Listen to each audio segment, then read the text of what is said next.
Good morning students. Good afternoon, sorry, good afternoon, good afternoon. कैसे हैं? बढ़िया।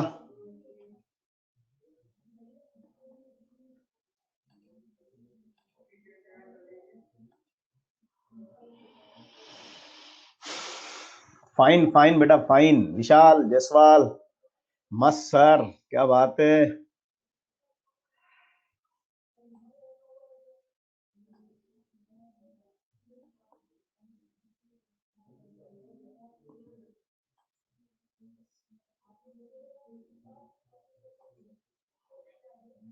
Hello,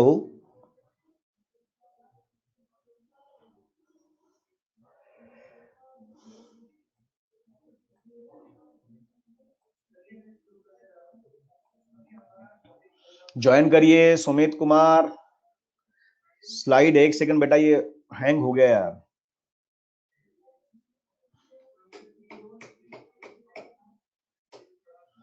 है ना बेटा, एक सेकंड, एक सेकंड बेटा।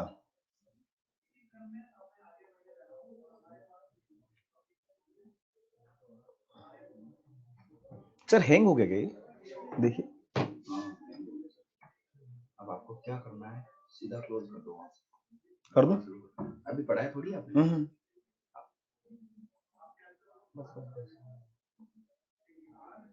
कुछ नहीं करना है, वो हो जाएगा अभी क्लोज। हाँ, ठीक। All close the close.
बच्चों में दिख रहा हूं?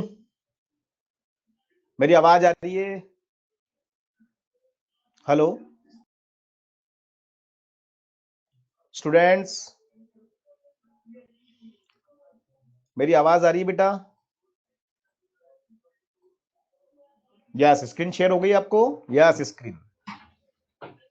हेलो, चलिए जी, बात करते हैं आज नए टॉपिक को, जिसका नेम है वेव थ्योरी।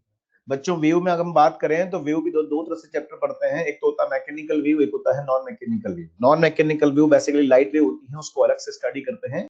यहाँ हम इस चैप्टर में वेव थ्योरी में अगर बात करें तो वेव की बात करने वाले हैं। Wave in string, wave in stressed wire के बारे में डिस्कशन करने वाले हैं। तो टॉपिक स्टार्ट करता हूं, वेव थ्योरी। इंपॉर्टेंट टॉपिक है और 11th क्लास का टॉपिक है। अब सबसे पहले अभी इसमें एक वर्ड आया वेव, तो वेव का मतलब क्या होता है पहले ये समझे। बताइए वेव किसे कहते हैं? बोले वेव मीडियम एक प्रकार का डिस्टर्बेंस होता है। Wave is a disturbance. Wave medium एक प्रकार का डिस्टर्बेंस होता है, ऐसा डिस्टर्बेंस जो अपने साथ यहां से वहां एनर्जी को कैरी करता है, मोमेंटम को कैरी करता है, और इस प्रकार से कैरी करता है कि मीडियम कैरी नहीं होता। वेव इज ए डिस्टर्बेंस जिसमें एनर्जी यहां से वहां कैरी होती है। वेव एक प्रकार का डिस्टर्बेंस है जिसमें यहां से वहां एनर्जी कैरी होता है, मोमेंटम यहां से वहां कैरी होता है, और इस प्रकार से कैरी होता है कि मीडियम के जो पार्टिकल्स उनका एक्चुअल कैरी नहीं होता, उनका एक्चुअल ट्रांसफर नहीं होता। ऐसा एनर्जी ट्रांसफर का जो मोड है, तरीका है, डिस्टर्बेंस का प्रोपेगेशन है, उसको बोलते हैं वेव।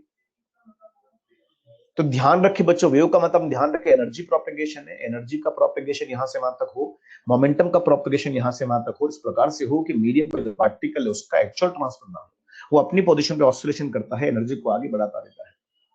एनर्जी का प्रोपेगेशन, मोमेंटम का प्रोपेगेशन बिना पार्टिकल के प्रोपेगेशन के, हम उसको बोलते हैं वेव। बहुत सारे एग्जाम्पल हो सकते हैं वेव के।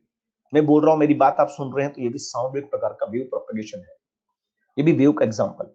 तो जब मैं बोलता हूं तो अंदर वोकल कोर्ड से एनर्जी प्रोड्यूस करता हूं, ये एनर्जी, साउंड एनर्जी जैसे मेरे लिप्स के बाहर आती है, तो बाहर एयर मीडियम के जो पार्टिकल्स हैं उनको ये एनर्जी मिलती है। जैसे ये एनर्जी लेते हैं, एनर्जी लेकर आगे बढ़ते हैं, अपने नेबरहुड पार्टिकल से कोलाइड करते हैं। जैसे एनर्जी लेके आगे बढ़ते हैं, अपने नेबरहुड पार्टिकल से कोलाइड करते हैं, अपनी एनर्जी अपने नेबरहुड पार्टिकल को ट्रांसफर करते हैं, और ड्यू टू इलास्टिसिटी वापस लौट के अपनी पोजीशन पर आ जाते हैं।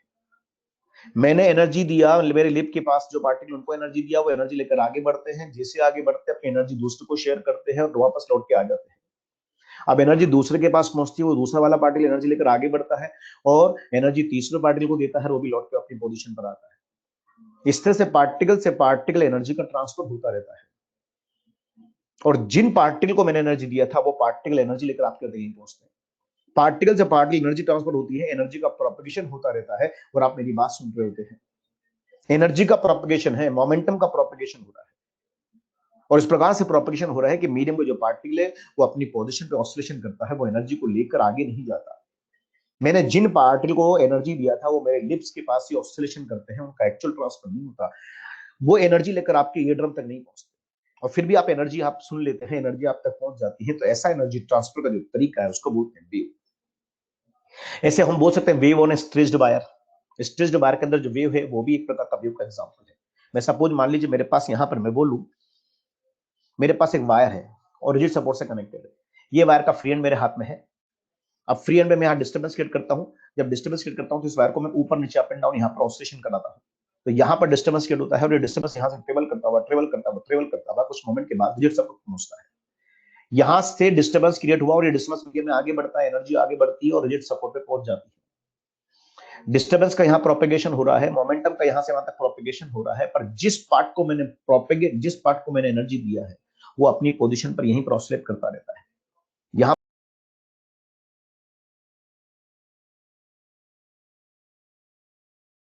पर अप एंड डाउन हिलाता रहता हूँ, एनर्जी को आगे बढ़ाता रहता हूँ। तो एनर्जी का प्रोपेगेशन हुआ है, मोमेंटम का प्रोपेगेशन हुआ है, और डिस्टर्बेंस का प्रोपेगेशन हुआ है, लेकिन इस प्रकार से हुआ है कि एनर्जी का प्रोपेगेशन नहीं हुआ। सॉरी, यहाँ पर पार्टिकल का एक्चुअल प्रोपेगेशन नहीं हुआ, तो हम इसको बोलते हैं वेव। इसलिए इसको भी बोलते हैं वेव और स्ट्रेच्ड वायर। तो ये सब वेव है, मैकेनिकल वेव के एग्जांपल है। पर इसके अलावा अगर देखें तो लाइट वेव भी वेव कहलाती है। वो भी वेव्स हैं, उनमें भी एनर्जी का यहाँ से वहां तक प्रोपेगेशन होता है, और इस प्रकार से प्रोपेगेशन होता है, उनमें भी ऐसे है ना, एनर्जी यहाँ से वहां ट्रांसफर होती है, मैसेजेस यहाँ से वहां ट्रांसफर होते हैं, हमारी इंफॉर्मेशन यहाँ से वहां ट्रांसफर होती है, और इस प्रकार से होती है कि मीडियम ट्रांसफर नहीं होता। यस, इलेक्ट्रोमैग्नेटिक वेव्स हैं, सिग्नल्स हैं, इनके थ्रू भी यहाँ से वहां हमारी इंफॉर्मेशन ट्रांसफर होती है, हमारी मैसेजेस ट्रांसफर होती है, डिस्टर्बेंस यहाँ से वहां ट्रांसफर होता है, उस प्रकार से ट्रांसफर होता है कि मीडियम ट्रांसफर नहीं होता, हम उसको भी वेव कहते हैं।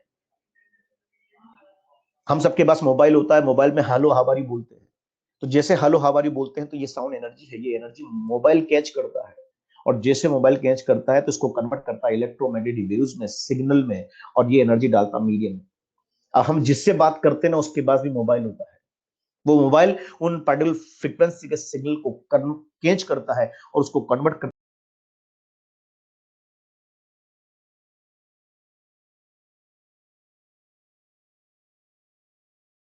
तो यहां से वहां मैसेजेस ट्रांसफर हो रहे हैं, उस प्रकार से हो रहे हैं कि मीडियम ट्रांसफर नहीं हो रहा है, और जब मीडियम ट्रांसफर नहीं हो रहा तो हम उसको भी वेव कहते हैं। इसलिए वेव को अगर मैं डिफाइन करूं ना बेटा, तो वेव का मतलब ध्यान रखेंगे, wave is a disturbance in which energy, momentum और information transfer from one place to another place in the medium, transfer हो जाए, मोमेंटम का यहां से वहां ट्रांसफर हो जाए, इंफॉर्मेशन यहां से वहां चली जाए, और इस प्रकार से जाए कि मीडियम का एक्चुअल ट्रांसफर ना हो, मीडियम अपनी पोजीशन पर ऑसिलेट करता रहे, एनर्जी को आगे बढ़ाता रहता है। ऐसा एनर्जी ट्रांसफर का जो तरीका है ना, हम उसको बोलते हैं वेव। एग्जाम्पल ध्यान रखेंगे, sound wave, wave in stretched wire, wave in liquid surfaces, light wave etcetera, ये सब वेव के एग्जांपल्स होते हैं। यहां पर एक बड़ा पॉइंट इंपॉर्टेंट है जो हमने लिखा है, कि wind blow is not an example of wave motion. क्या बताओ, हवा का बहना भी क्या वेव का एग्जांपल हो सकता है बच्चों?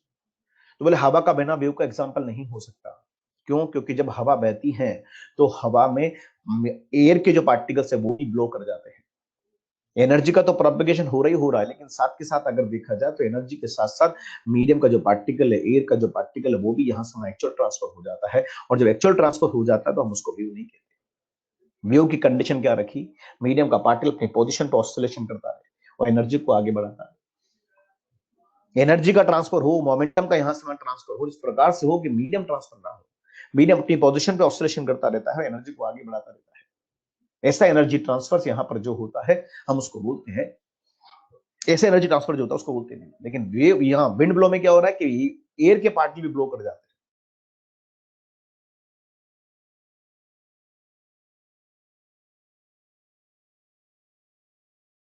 ट्रांसफर हो जाते हैं, तो फिर वो हमारे लिए वेव नहीं। तो थोड़ा सा ध्यान रखें, wind blows not an example of wave motion. क्यों? क्योंकि जब यहाँ पर मीडियम पार्टिकल भी ट्रांसफर हो रहा है तो ये वेव नहीं। वेव के लिए कंडीशन ध्यान रखेंगे, एनर्जी ट्रांसफर हो, मोमेंटम ट्रांसफर हो, लेकिन मीडियम ट्रांसफर ना हो, हम उसको बोलते हैं वेव। यहां पर अगर देखें तो विंड ब्लो में एयर का पार्टिकल भी यहां से ट्रांसफर हो रहा है, तो ये वेव का एग्जांपल नहीं हो सकता। तो इस तरह की बातें यहां पर हैं। थोड़ा सा आगे बढ़े हम लोग। हमारे नेचर में बहुत सारी वेव होती है, वेव को स्टडी करना चाहते हैं तो वेव को स्टडी कर। देखो बेटा, रेडिएशन, रेडिएशन तो वेव है, हीट वेव्स बोलते हैं इनको। रेडिएशन को वेव कहते हैं क्योंकि उसमें एनर्जी ट्रांसफर हो रही है यहाँ से वहां, और इस प्रकार से हो रही कि मीडियम ट्रांसफर नहीं होता, तो उसको वेव कहते हैं। थोड़ा आगे बढ़ते हैं। वेव को हम स्टडी कर रहे हैं तो इसको क्लासिफाई करते हैं। हमारे नेचर में बहुत सारी वेव हैं, इनको पढ़ना चाहते हैं हम लोग, तो इनको पढ़ने के लिए हम यहाँ पर इनका क्लासिफाई करते हैं पहले। और क्लासिफिकेशन भी हम कुछ बेस बना के करते हैं। और ये बेस यहाँ पर मेन बेस जो बनाए हैं वो 4 बेस होते हैं। एक तो होता है नेसेसिटी ऑफ मीडियम, मीडियम की रिक्वायरमेंट के बेस पर वेव को क्लासिफाई किया। और ये 2 तरह से होता है, एक तो होता है मैकेनिकल वेव और एक होता है नॉन मैकेनिकल वेव। और यहीं से ये चैप्टर 2 पार्ट में डिवाइड हो जाता है। हम इस चैप्टर में आपको पढ़ाएंगे मैकेनिकल वेव। आप जो बात कर रहे हैं ईएम वेव के बारे में, लाइट वेव के बारे में, रेडिएशंस के बारे में, ये दूसरा वेव है, इसको बोलते हैं नॉन मैकेनिकल वेव, इसको अलग से पढ़ा जाता है। हम यहाँ पर जो चैप्टर की बात करेंगे बेसिकली वो मैकेनिकल वेव की बात करेंगे। तो मीडियम की रिक्वायरमेंट के बेस पे वेव 2 प्रकार से होती है, मैकेनिकल एंड नॉन मैकेनिकल। दूसरा हमने बोला मैकेनिकल जो मीडियम में ट्रेवल करती है तो मीडियम के पार्टिकल अपनी पोजीशन पर वाइब्रेशन करते हैं। तो वाइब्रेशन के बेस पे अगर देखें तो वेव को 2 पार्ट में क्लासिफाई कर देते हैं। एक तो होता है ट्रांसवर्स और एक होता है लॉन्गिट्यूडनल। क्या मीनिंग होगा सब समझाएंगे आपको। ट्रांसवर्स का मतलब परपेंडिकुलरली और लॉन्गी मतलब अलोंग। थोड़ा सा आगे चले तो वेव में एनर्जी का प्रोपेगेशन होता है और एनर्जी किस डायरेक्शन में ट्रेवल कर रही है उस डायरेक्शन के बेस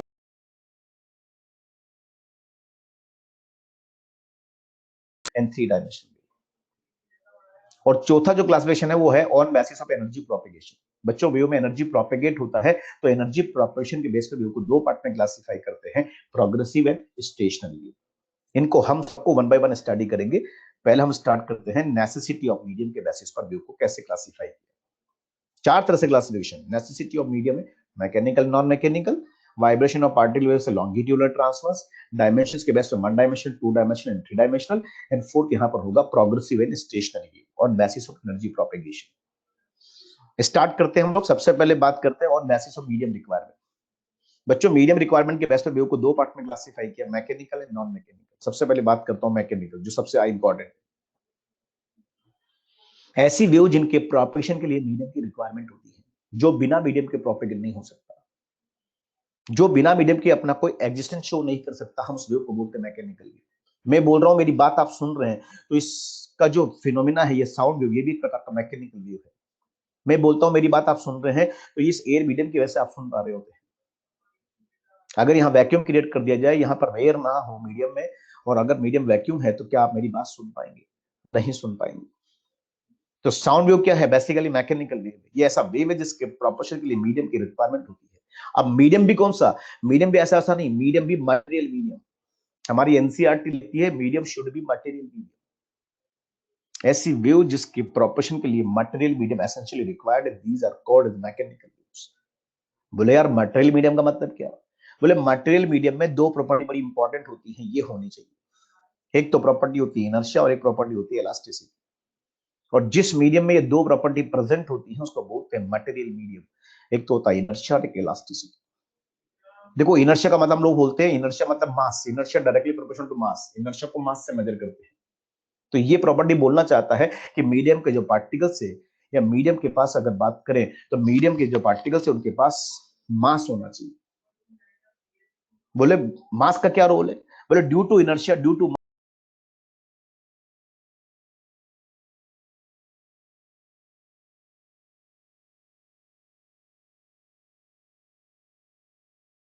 दूसरे फॉर्म में और दूसरे को ट्रांसफर करता है। यस, इनर्शिया की वजह से मीडियम का पार्टिकल एनर्जी स्टोर करने को कैपेबल होता है। मैं पार्टिकल को, मैं जब बोलता हूं तो मैं क्या करता हूं, पार्टिकल को एनर्जी देता हूं, वो एनर्जी लेता है और दूसरे को देता है। तो वो एनर्जी लेकर दूसरे को देता ना बेटा, तो एनर्जी लेकर दूसरे को देने की जो उसकी प्रोपेबिलिटी है, कैपेबिलिटी है, वो कैपेबिलिटी आती है उसकी इनर्शिया की वजह से। वो इनर्शिया की वजह से एनर्जी एक्सेप्ट करता है और उसको एक फॉर्म से दूसरे फॉर्म में कन्वर्ट करके दूसरे को देता है। अगर वो ये एनर्जी लेकर दूसरे को देता है तो वो इनर्शिया की वजह से होता है। इनर्शिया मतलब उसके मास की वजह से होता है। अगर उसके पास ना मास नहीं हो, इनर्शिया नहीं हो, तो एनर्जी ले नहीं पाएगा, एनर्जी ले नहीं पाएगा, एनर्जी ट्रांसफर नहीं कर पाएगा, वेव जनरेट नहीं हो सकता। मैं आपको एग्जांपल बताऊं थोड़ा सा कि यहां पर देखो मीडियम का पार्टिकल मेरे पास सपोज है, कोई भी एक मीडियम का पार्टिकल, मैं इसको एनर्जी देता हूं। जैसे मैं उसको एनर्जी दूंगा ये पार्टिकल एनर्जी लेता है और उस एनर्जी को कन्वर्ट करता है हाफ एम वी स्क्वायर। कौन सी एनर्जी है ये? Kinetic energy. इस एनर्जी की वजह से पार्टिकल मोशन करता है और अपने नेबरहुड पार्टिकल से कोलाइड करता है। कोलाइड करता है तो ड्यूरिंग द कोलिजन अपना मोमेंटम इसको शेयर करता है एफ बी, और लौट के ड्यू टू इलास्टिसिटी अपनी पोजीशन पर आ जाता है। अब आप बताओ दूसरे वाले जो पार्टिकल्स को मैंने क्या दे दिया, इसने क्या दे दिया? मोमेंटम दिया, मतलब एनर्जी दिया। जैसे वो एनर्जी लेगा, मोमेंटम लेगा, वो भी एनर्जी लेगा, कन्वर्ट करेगा हाफ एम वी स्क्वायर में, और उसकी वजह से वो मोशन करेगा और तीसरे पार्टिकल से कोलाइड करेगा, अपना मोमेंटम उसको देगा और लौट के वापस अपनी पोजीशन पर आएगा। ये मैकेनिज्म यहां पर हो रहा है, जैसे मैकेनिज्म। तो ये कॉन्सेप्ट ध्यान रखना, मैंने एनर्जी दिया, एनर्जी में किसी भी फॉर्म में दूं, वो एनर्जी लेकर कन्वर्ट करता हाफ एम वी स्क्वायर। बेटा आशी गुप्ता सुनना ध्यान से आप, मैंने एनर्जी दिया, उसने एनर्जी कन्वर्ट किया किसमें? हाफ एम वी स्क्वायर में। कौन सी एनर्जी? Kinetic energy. यहाँ एम कौन है? मास। ये मास मतलब उसका इनर्शिया। सोचो अगर इसके पास मास नहीं होता, अगर मास नहीं होता एक मोमेंट के लिए, तो बताओ मास अगर नहीं है तो इसके पास इनर्शिया प्रॉपर्टी नहीं, तो उसके पास हाफ एम वी स्क्वायर कितना होगा? जीरो। मोमेंटम कितना होगा? जीरो। मास नहीं तो मोमेंटम भी कितना? जीरो। इसके बाद इसका एनर्जी जीरो, इसके बाद इसका एनर्जी लिया ही नहीं। बच्चों इसलिए तो कहते हैं मास होना चाहिए, मास अगर होगा तो वो एनर्जी को ले पाएगा और उसको एक फॉर्म से दूसरे फॉर्म में कन्वर्ट करके दूसरे को दे पाएगा। तो इनर्शिया की वजह से, due to inertia, medium particle can store energy and transfer it from one form to another form. एक फॉर्म से दूसरे फॉर्म बदल कर दूसरे को देगा। और दूसरा प्रॉपर्टी कौन से होना? इलास्टिसिटी। उसके वजह से पार्टिकल लौट के अपनी पोजीशन पर आता है, लौट के वापस आता है ड्यू टू इलास्टिसिटी। अगर लौट के ना आए, पार्टिकल का एक्चुअल ट्रांसफर हो जाए, लौट के वापस अपनी पोजीशन पर ना आए, तो वो वेव नहीं हो सकता। तो अगर वेव है बेटा तो पार्टिकल लौट के वापस भी आना पड़ेगा। कि दोनों प्रॉपर्टी, इनर्शिया की वजह से एनर्जी लेकर पार्टिकल जाता है और इलास्टिसिटी की वजह से लौट के आता है, और ये दोनों प्रॉपर्टी जिस मीडियम में होती हैं उस मीडियम में चलता है मैकेनिकल मीडियम, और इस प्रकार के मीडियम को बोलते हैं मटेरियल मीडियम। बोलो ये कौन है? नेबुला खान। बेटा यहाँ फोटोन की बात कहाँ कर रहे हैं आप लोग? फोटोन की बात नहीं हो रही है, मैकेनिकल वेव की बात कर रही हो। जब मैकेनिकल वेव की बात हो रही तो पार्टिकल्स है, फोटोन तो नॉन मैकेनिकल वेव का पार्ट है, उसको छोड़ो। ठीक है, तो यहाँ एनर्जी अगर ट्रांसफर हो रही है मैकेनिकल वे में तो मीडियम की रिक्वायरमेंट है, और मीडियम में ये प्रॉपर्टी रिक्वायर्ड है, इनर्शिया एंड इलास्टिसिटी। और इन प्रॉपर्टी के बेस पर अगर हम बात करें तो जितनी भी मैकेनिकल वेव्स हैं उन सबको हम इलास्टिक वेव कहते हैं। जितनी भी मैकेनिकल वेव्स उन सबको इलास्टिक वेव के नेम से जाना जाता है। ध्यान रखेंगे आप लोग, एग्जाम में पूछते हैं इलास्टिक वेव मतलब मैकेनिकल वेव, इलास्टिसिटी प्रॉपर्टी को ऐसा बोलते हैं। एक पॉइंट और यहाँ पर बड़ा इंपॉर्टेंट हमारी एनसीईआरटी में दिया, these waves are governed by Newton's laws of motions. Yes, ये जब वेव यहाँ पर है मीडियम में ट्रेवल करती है तो मीडियम के जो पार्टिकल्स है वो सभी पार्टिकल न्यूटन के लॉस को ओबे करते हैं। एनसीईआरटी का पॉइंट है, ध्यान रखेंगे आप लोग। बच्चों न्यूटन लॉज ऑफ मोशन क्या होते हैं? Newton laws of motion 3 law होते हैं। पहला लॉ क्या है? Law of inertia. Second law, the rate of change of momentum is directly proportional to applied force. और थर्ड, एक्शन रिएक्शन। तीनों लॉ ओबे होते हैं। देखो पहला लॉ तो ओबे होना ही चाहिए, लॉ ऑफ इनर्शिया। हम कहते हैं इनर्शिया प्रॉपर्टी मीडियम के पास होना चाहिए और इनर्शिया प्रॉपर्टी है, इसका मतलब पहला लॉ एप्लीकेबल। दूसरा, the rate of change of momentum is directly proportional to applied force. होता है, देखो कैसे, सुनना। अब बताओ एक पार्टिकल जब एनर्जी लेता है, एक पार्टिकल जब एनर्जी लेता है, एनर्जी लेता है तो कन्वर्ट किसमें करता है? Half M V square. उसके वजह से मोशन करता है, और जैसे मोशन करता है तो अपने नेबरहुड पार्टिकल से कोलाइड करता है। अब नेबरहुड पार्टिकल से कोलाइड करता है तो ड्यूरिंग द कोलिजन क्या करता है? ड्यूरिंग द कोलिजन अपनी एनर्जी दूसरे को ट्रांसफर करता है। एनर्जी ट्रांसफर करने का मतलब मोमेंटम ट्रांसफर करता है, मोमेंटम एक्सचेंज करता है। बच्चों मोमेंटम एक्सचेंज हो रहा है यहाँ पर, और मोमेंटम एक्सचेंज अपन टाइम कर दें तो क्या होता है? फोर्स होता है। अल्टीमेटली आपने कोलिजन पढ़ा होगा, जब भी दो पार्टिकल कोलाइड होते हैं तो वो एनर्जी ट्रांसफर करते हैं, मोमेंटम ट्रांसफर करते हैं, मतलब वो एक दूसरे क्या लगाते हैं? फोर्स लगाते हैं। फोर्स पिक्चर में आ गया, इसका मतलब सेकंड लॉ एप्लीकेबल है।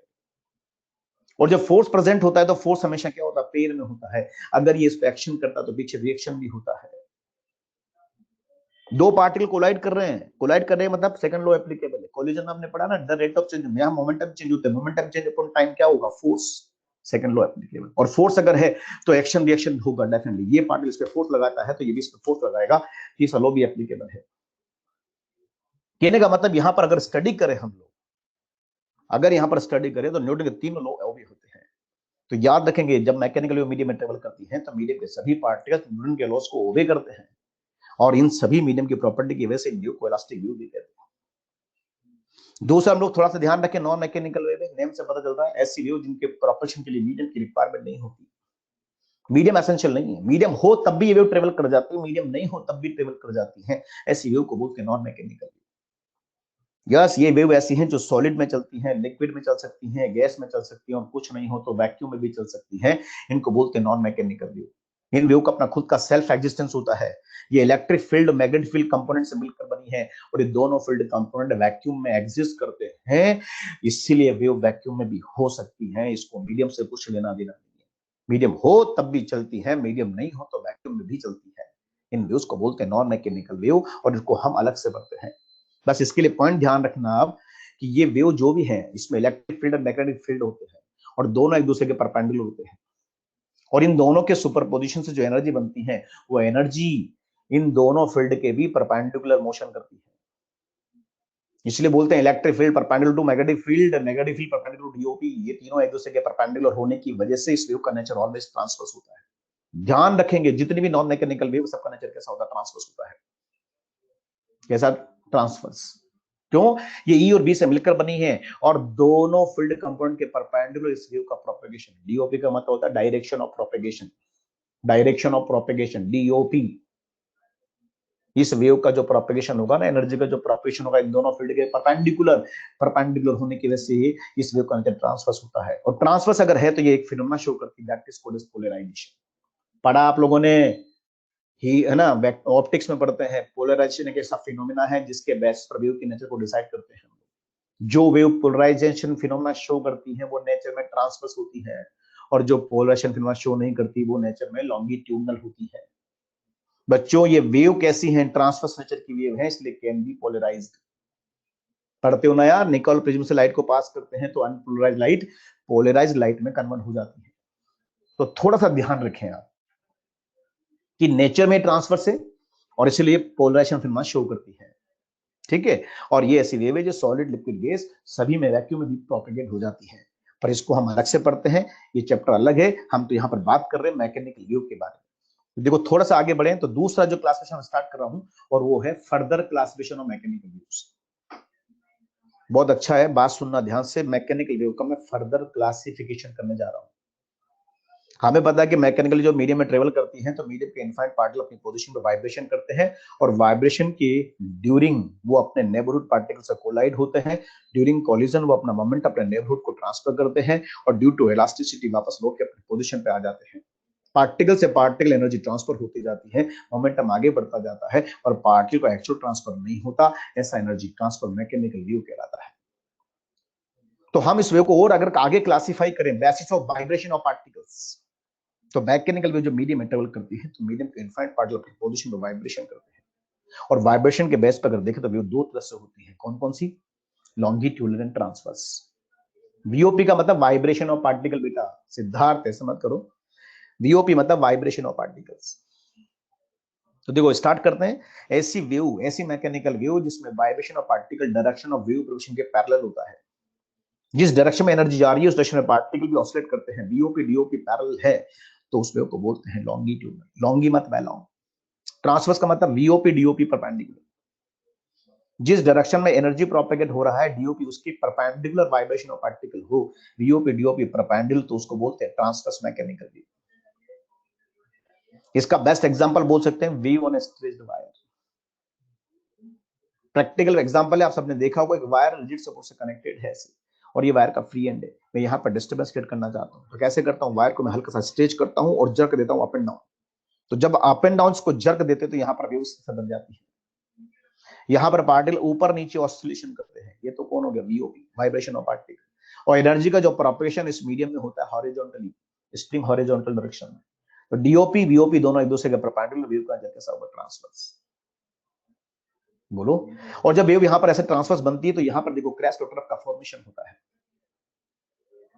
डीओपी का मतलब direction of propagation of wave. Energy का प्रोपगेशन हॉरिजॉन्टल में हो रहा है और अप एंड डाउन यहां पर क्या हो रहा है, वो पार्टिकल का वाइब्रेशन हो रहा है। वीओपी डीओपी परपेंडिकुलर, वेव का कैसा होगा, ट्रांसवर्स। और जब भी वेव मीडियम में ट्रेवल करती है तो यहां क्रेस्ट और ट्रफ बनते हैं। किसे बोलते हैं क्रेस्ट? मैक्सिमम पॉजिटिव डिस्प्लेसमेंट को क्रेस्ट कहते हैं, मैक्सिमम नेगेटिव डिस्प्लेसमेंट को ट्रफ कहते हैं। जब भी वेव बनती है हमेशा क्रेस्ट और ट्रफ के फॉर्म में बनती है। क्रेस्ट के बाद ट्रफ आता है, ट्रफ के बाद क्रेस्ट आता है। कभी दो क्रेस्ट साथ नहीं होते हैं, बीच में ट्रफ आता है। कभी भी दो ट्रफ साथ नहीं होते हैं, बीच में क्रेस्ट आता है। पहचानने का तरीका हो गया कि जब भी क्वेश्चन में क्रेस्ट और ट्रफ की बात हो रही तो समझ जाना वेव कौन सी होगी, ट्रांसवर्स। इधर देखते हैं, यहां पर वीओपी डीओपी क्या है, पैरेलल। इसका बेस्ट एग्जांपल है साउंड वेव। मैं बोलता हूं, मेरी बात आप सुन रहे हैं, तो ये वेव का लॉन्गिट्यूडनल है। जब मैं बोलता हूं तो अंदर से वोकल कोर्ड से एनर्जी प्रोड्यूस करता हूं, ये एनर्जी बाहर आती प्रेशर फॉर्म में। अब बोल के देखो और अपने लिप्स पे हाथ रखो, यहां प्रेशर फील होता है, हो रहा है, हो रहा है। तो यहां पर प्रेशर फील होता है। जैसे ये प्रेशर पार्टिकल को मिलता है तो पार्टिकल प्रेशर लेकर एनर्जी लेकर आगे बढ़ते हैं। जब एनर्जी लेकर आगे बढ़ते हैं तो यहां पर पार्टिकल पास पास हो जाते हैं, यहां डेंसिटी प्रेशर बढ़ जाता है, इसको बोलते हैं कंप्रेशन हो रहा है। मैंने इनको एनर्जी दिया, एनर्जी लेके पास में आई, यहाँ डेंसिटी बढ़ जाती है, प्रेशर बढ़ जाती है, इसका मतलब हो रहा है, इसका मतलब यहाँ पर क्या हो रहा है, प्रेशर डेंसिटी बढ़ जाती है, इसको बोलते हैं कंप्रेशन। अब इनके पास एनर्जी था, ये इनके पास आया तो इनने धक्का मारा, इनको इनको एनर्जी है, तो ये एनर्जी लेकर आगे बढ़ते हैं और ये लौट के वापस पीछे आते हैं। तो पहले पार्टिकल पास पास था, अब दूर दूर हो गए। तो बताओ यहाँ क्या हो गया, डेंसिटी कम हो गया, प्रेशर भी कम हो गया, रेफ्लेक्शन हो रहा है। इसका मतलब यहाँ पर प्रेशर डेंसिटी कम, इसको बोलते हैं रेफ्लेक्शन। तो मैं जिस तरफ देखो मैं बोल रहा हूं ना, तो एनर्जी ट्रेवल कर रही है, तो जिस डायरेक्शन में एनर्जी ट्रेवल करती है उस डायरेक्शन में पार्टिकल जाता है, लौट के आता है, जाता है, लौट के आता है, जाता है, लौट के आता है। वीओपी डीओपी पैरेलल वेव का नेचर कैसा होगा, लॉन्गिट्यूडनल। जब पार्टिकल जाता है तो कंप्रेशन बनाता है और जब लौटता है तो रेफ्लेक्शन बनाता है। यानी जब भी वेव मीडियम में ट्रेवल करेगा, कंप्रेशन रेफ्लेक्शन फॉर्म में ट्रेवल करेगा। डायग्रामेटिक बात करूं तो ये मान लीजिए यहाँ पर एक मीडियम का मैंने रीजन ले लिया, इसमें एनर्जी ट्रेवल कर रही साउंड वेव। तो ये तो है direction of propagation of wave. जब ये वेव मीडियम में चलती है तो मीडियम में से रीजन बन जाते हैं। ये पार्टिकल पास पास है, ये दूर दूर है, ये पास पास है, दूर दूर है, पास पास है। पार्टिकल पास पास को क्या बोलते हैं, कंप्रेशन कहते हैं। दूर दूर को रेफ्लेक्शन, कंप्रेशन, रेफ्लेक्शन, कंप्रेशन, ऐसा फॉर्म होता जाता है। कंप्रेशन रेफ्लेक्शन फॉर्म में वेव ट्रेवल करती है। कभी दो कंप्रेशन साथ नहीं होते हैं, कभी दो कंप्रेशन साथ नहीं होते, बीच में रेफ्लेक्शन होता है। ऐसे दो रेफ्लेक्शन साथ नहीं होते, बीच में कंप्रेशन होता है, एनर्जी ट्रेवल करती रहती है। वीओपी डीओपी पैरेलल, इसलिए वेव का नेचर कैसा होगा, लॉन्गिट्यूड। ऐसे हम स्प्रिंग एग्जांपल भी ले सकते हैं। Spring wave, spring rigid support से कनेक्टेड है, उसका फ्री एंड यहां पर है, हम उसके फ्री एंड पे प्रेशर को लगाते हैं, हटाते हैं। प्रेशर समझते हैं, force per unit perpendicular area. हम प्रेशर, उसका जो क्रॉस सेक्शन एरिया स्प्रिंग का है, उसके परपेंडिकुलर फोर्स लगाते हैं, हटाते हैं, लगाते हटाते हैं, तो उसमें रिंग पास पास दूर दूर, पास पास दूर दूर होती रहती है। इसका मतलब वहां पर कंप्रेशन रिफ्लेक्शन बनते जाते हैं, एनर्जी आगे बढ़ती जाती है। यहां पर मैंने कहा कि ये जो रिंग्स यहाँ पर है, इसकी छोटी छोटी स्प्रिंग की छोटी छोटी रिंग्स, ये टू एंड फ्रो मोशन करती है। तो ये तो हो गया वीओपी, और एनर्जी जा रही मीडियम में हॉरिजॉन्टल डायरेक्शन में, ये डीओपी। डीओपी वीओपी दोनों एक दूसरे के पैरेलल, वेव का नेचर कैसा, लॉन्गिट्यूड। बस ध्यान रखें, जब ये वेव बनती है तो क्या बनता है, कंप्रेशन रिफ्लेक्शन, कंप्रेशन रिफ्लेक्शन बनते हैं। तो थोड़ा सा ध्यान रखेंगे, पहचानने का तरीका होगा, जब भी क्वेश्चन में कंप्रेशन रिफ्लेक्शन हो तो समझ जाना है वेव कौन सा, लॉन्गिट्यूडनल वेव है। और क्रेस्ट और ट्रफ हो तो ट्रांसवर्स वेव है। थोड़ा सा आगे बढ़ते हैं, इसकी प्रॉपर्टी को समझते हैं, ध्यान से मेरी बात सुनना सब लोग। सबसे पहले मैं लॉन्गिट्यूडनल वेव के बारे में बात कर रहा हूं आपसे। These wave propagate in form of compression reflection. Always ध्यान रखेंगे, ये जो वेव है लॉन्गिट्यूडनल वेव किस फॉर्म में चलती है, कंप्रेशन रिफ्लेक्शन फॉर्म में ट्रेवल करती है। कोई बता सकता है कंप्रेशन किसे कहते हैं, बोलो कंप्रेशन किसे कहते हैं, बोलो, हाई प्रेशर हाई डेंसिटी जो रीजन है उसको बोलते हैं कंप्रेशन। बच्चों कंप्रेशन में अगर देखें तो यहाँ पर क्या होगी, डेंसिटी और प्रेशर क्या होगा, ज्यादा होगा, पार्टिकल ज्यादा होंगे, मीडियम का डेंसिटी ज्यादा, प्रेशर ज्यादा होगा। एंड रेरफेक्शन का मतलब यहाँ पर डेंसिटी प्रेशर मिनिमम होते हैं, इसको रेरफेक्शन कहते हैं। थोड़ा सा आगे चलें, these wave can be produced, देखो ये कंप्रेशन रेरफेक्शन के फॉर्म में ट्रेवल करती है, यानी जब ये वेव मीडियम में ट्रेवल करती है ना, तो मीडियम में बेटा प्रेशर डेंसिटी चेंज होते रहते हैं, कम ज्यादा होते रहते हैं, प्रेशर डेंसिटी चेंज होता है, और प्रेशर डेंसिटी चेंज होने की वजह से हम इन व्यू को प्रेशर व्यू भी कहते हैं। यस, जब ये व्यू मीडियम में ट्रेवल करती है तो मीडियम में प्रेशर एक्सर्ट होता है, या यूं कहते हैं जब ये वेव मीडियम में ट्रेवल करती है तो मीडियम में प्रेशर डेंसिटी चेंज होता है, या यूं कहते हैं जब ये वेव मीडियम में बनानी होती है तो मीडियम पे प्रेशर लगाना पड़ता है, प्रेशर लगाना पड़ता है, प्रेशर लगाना पड़ता है। और इस प्रॉपर्टी की वजह से जितनी भी वेव है, लॉन्गिट्यूडल वेव, हम इस वेव को प्रेशर वेव कहते हैं।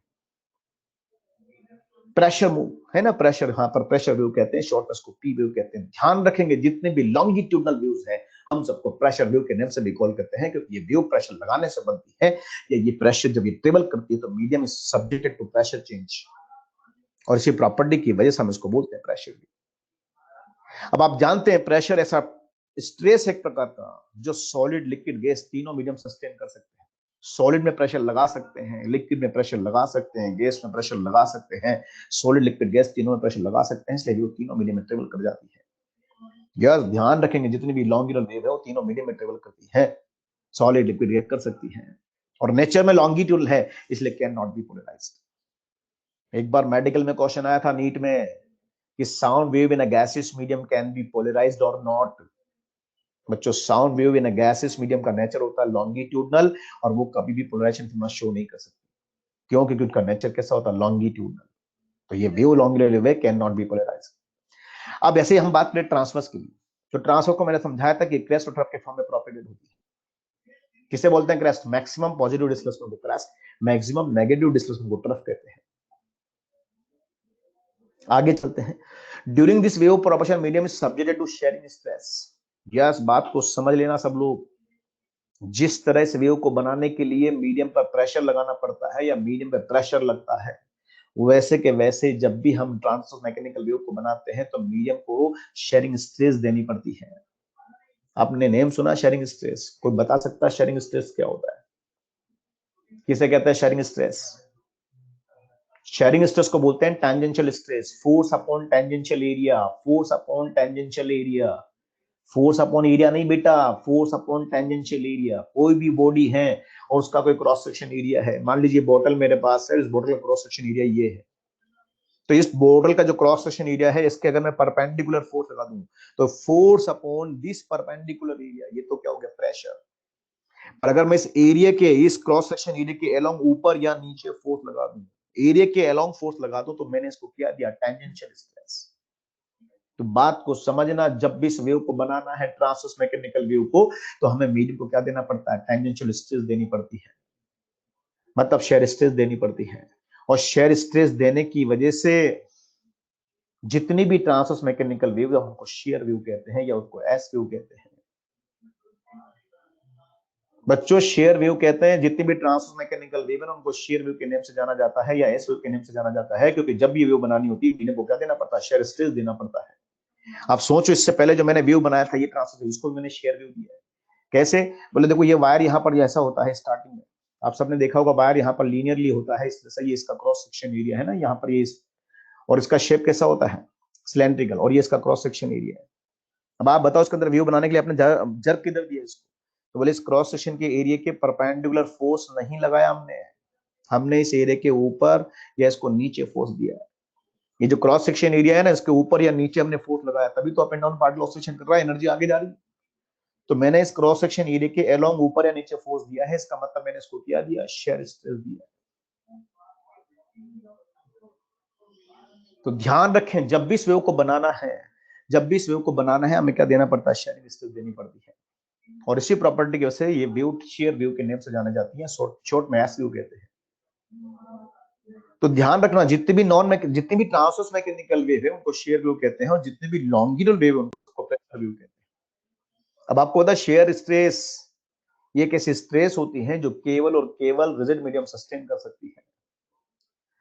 यहाँ लिखा भी मैंने, सच टाइप ऑफ स्ट्रेस और strain sustain only by rigid medium, so these wave can propagate only in rigid medium. बच्चों इस तरह की जो स्ट्रेस और स्ट्रेन होती है ना, शेयर स्ट्रेस, ये केवल और केवल रिजिड मीडियम सस्टेन कर सकते हैं, सॉलिड मीडियम सस्टेन कर सकते हैं। इसीलिए ये जो शेयर वेव है ये केवल और केवल सॉलिड मीडियम में ट्रेवल करती है ना, लिक्विड के अंदर या गैस के अंदर ट्रेवल नहीं कर सकती। लिक्विड के अंदर, गैस के अंदर शेयरिंग प्रॉपर्टी नहीं होती, और जब शेयरिंग प्रॉपर्टी नहीं होती तो यहां पर ये वेव जनरेट नहीं हो सकती। हाँ ये जरूर है कि लिक्विड की सरफेस पर बन जाती है। बच्चों लिक्विड की सरफेस पर अगर मैं डिस्कशन करूं तो लिक्विड की सरफेस पे एक फोर्स होता है सरफेस टेंशन। उसकी वजह से लिक्विड की सरफेस एक स्ट्रेच्ड मेम्ब्रेन होने की, एक स्ट्रेच्ड मेम्ब्रेन की तरह बिहेव करती है, उसमें हल्की सी रिजिडिटी आ जाती है। लिक्विड की सरफेस पे एक फोर्स होता है सरफेस टेंशन, उसकी वजह से हल्का सा रिजिड जैसा बिहेव करता है, और जब रिजिड जैसा बिहेव करता है तो लिक्विड की सरफेस पे ये वेव बन जाती है, पर लिक्विड के अंदर, गैस के अंदर कभी नहीं बनती। ये प्रॉपर्टी हो गई। ट्रांसवर्स मैकेनिकल वेव जितनी भी है वो सब सॉलिड में ट्रेवल कर सकती हैं, है ना, लिक्विड के अंदर, गैस के अंदर नहीं बनती। हाँ लिक्विड की सरफेस पे बन सकती है, लिक्विड की सरफेस पे बन सकती है, क्योंकि लिक्विड की सरफेस पे क्या होता है, लिक्विड की सरफेस पे एक फोर्स होता है सरफेस टेंशन, उसकी वजह से ये वेव बन सकती है। बेटा जमील अख्तर आप बोल रहे हैं रिपल वेव्स, बिल्कुल रिपल वेव, पर रिपल वेव मिक्स एग्जांपल है, वहां पर लॉन्गी भी होता है, ट्रांस भी होता है। लिक्विड जब सरफेस पर बनती है तो पार्टिकल दोनों तरफ से ऑसिलेशन करते हैं, अभी बताऊंगा आगे। तो अभी समझा रहे हैं जितने भी लॉन्गी वेव, सब कौन सी वेव है, प्रेशर वेव।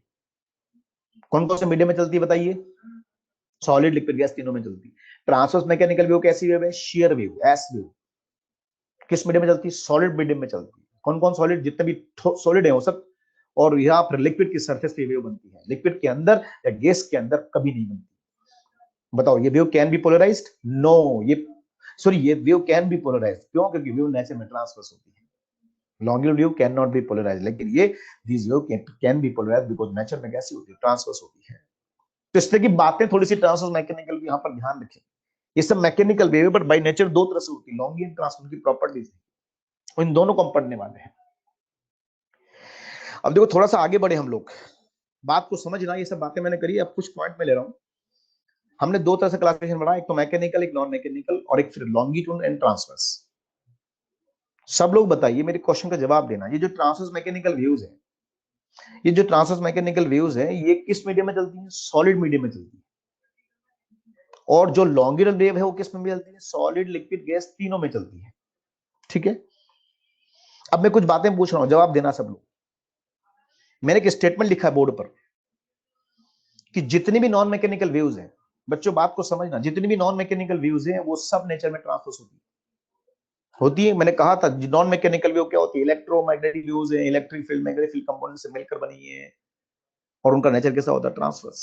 जितनी भी नॉन मैकेनिकल वेव्स है सबका नेचर ट्रांसवर्स होता है। लेकिन क्या सभी ट्रांसवर्स वेव केवल नॉन मैकेनिकल होती है, क्या सभी ट्रांसवर्स वेव केवल नॉन मैकेनिकल होती है, नो, कुछ मैकेनिकल भी होती है। सीधा सीधा बोलता हूं, राइट होता है, दोबारा सुनना, जितनी भी नॉन मैकेनिकल है सब नेचर में ट्रांसफर होती है, लेकिन सभी ट्रांसफर केवल नॉन मैकेनिकल होती है, कुछ क्या होती है, मैकेनिकल भी होती है।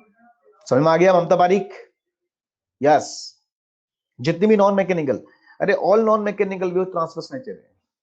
अरे देखो ना, स्ट्रिंग वेव की बात करें, स्ट्रिंग वेव कैसा वेव है, नेचर में ट्रांसफर है ना, ट्रांसफर है, पर क्या बताओ नॉन मैकेनिकल है क्या, तो बोलते जितने भी non mechanical wave, electromagnetic waves है, एक्सरे, गामा रे, फलाना, सब का नेचर कैसा होता है, ट्रांसफर होता है, लेकिन सभी ट्रांसफर वेव केवल नॉन मैकेनिकल नहीं होती, कुछ क्या होती है, मैकेनिकल भी हो सकती है। चलिए दूसरा, जितने भी लॉन्गिट्यूडल वेव्स है वो सब मैकेनिकल वेव नेचर होती है। सोचो अगर वेव लॉन्गिट्यूडल है तो वो सब मैकेनिकल वेव होती है, क्यों, क्योंकि हम बात कर चुके जितनी भी नॉन मैकेनिकल वेव है सब नेचर में ट्रांसफर है, यानी ऐसी कोई नॉन मैकेनिकल नहीं है जो लॉन्गिट्यूडल है। इसका मतलब जितनी भी लॉन्गिट्यूडल वेव है वो सब कैसी है, मैकेनिकल वेव। जितनी भी लॉन्गिट्यूडल वेव सब मैकेनिकल वेव है, तो क्या सभी मैकेनिकल वेव केवल लॉन्गिट्यूडल होगी, सभी मैकेनिकल वेव लॉन्गिट्यूडल नहीं होती, कुछ क्या होती, ट्रांसवर्स वेव होती है। जमी लगता समझ में आया, बोलो सिमरन, जितनी भी लॉन्गिट्यूडल वेव है सब मैकेनिकल वेव होती है, जितनी भी लॉन्गिट्यूडल वेव है सब मैकेनिकल होती है, लेकिन क्या सभी मैकेनिकल वेव केवल लॉन्गी होती है, नो, कुछ ट्रांसवर्स वेव होती है। तो सीधा सीधा बोलते हैं राइट होता है, उल्टा बोलते रॉन्ग हो जाता है। जितनी भी non mechanical wave, light wave, सब नेचर में कैसी ट्रांसवर्स है, लेकिन सभी ट्रांसवर्स केवल नॉन मैकेनिकल नहीं होती, कुछ क्या होती, मैकेनिकल भी होती। हाँ सत्यजीत, एक बार फिर समझा रहा हूं, जितनी भी नॉन मैकेनिकल लाइट वेव बताओ नेचर में कैसी होती है, ट्रांसवर्स होती है, लेकिन क्या सभी ट्रांसवर्स केवल नॉन मैकेनिकल होती है?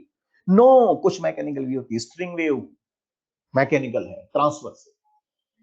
यस, आगे चलते हैं कि जितने भी लॉन्गिट्यूडल वेव्स है सब मैकेनिकल होती है। यस, जितने भी लॉन्गिट्यूडल वेव्स है वो सब मैकेनिकल, क्योंकि ऐसा कोई लॉन्गी नहीं है जो नॉन मैकेनिकल। जितनी भी नॉन मैकेनिकल सब ट्रांसवर्स है, तो सभी लॉन्गिट्यूडल वेव्स कौन सी होती है? मैकेनिकल होती है।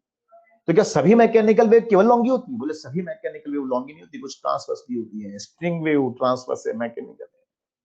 तो थोड़ा सा ध्यान रखेंगे आप।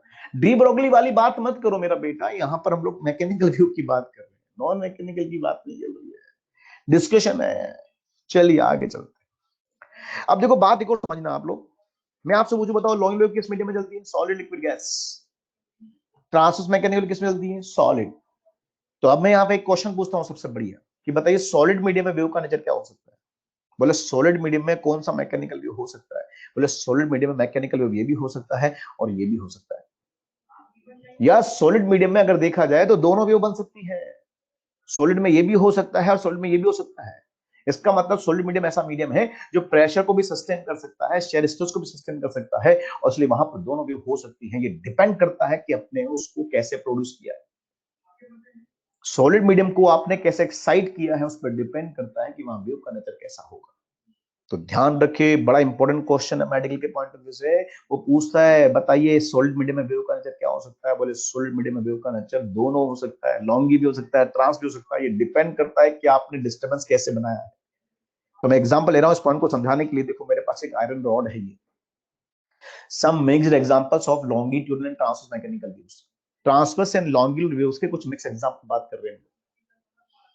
मेरे पास एक आयरन रॉड है और ये एक सॉलिड मीडियम है, रिजिड सपोर्ट से लगा हुआ है।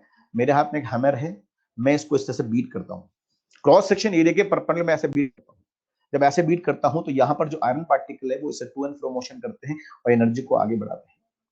तो ये मीडियम मेरा हॉरिजॉन्टल डायरेक्शन में है, तो एनर्जी तो इस तरफ जा रही है, इसका मतलब एनर्जी तो इस तरफ जाएगी, तो ये कौन है? डीओपी हो गया। लेकिन जब हम ऐसे बीट करते तो यहाँ पर जो पार्टिकल है उसका वाइब्रेशन दूसरी डायरेक्शन में होगा। यानी यहाँ पर अगर देखें तो वीओपी डीओपी दोनों पैरेलल है, तो वेव का नेचर कैसा होगा? लॉन्गिट्यूड।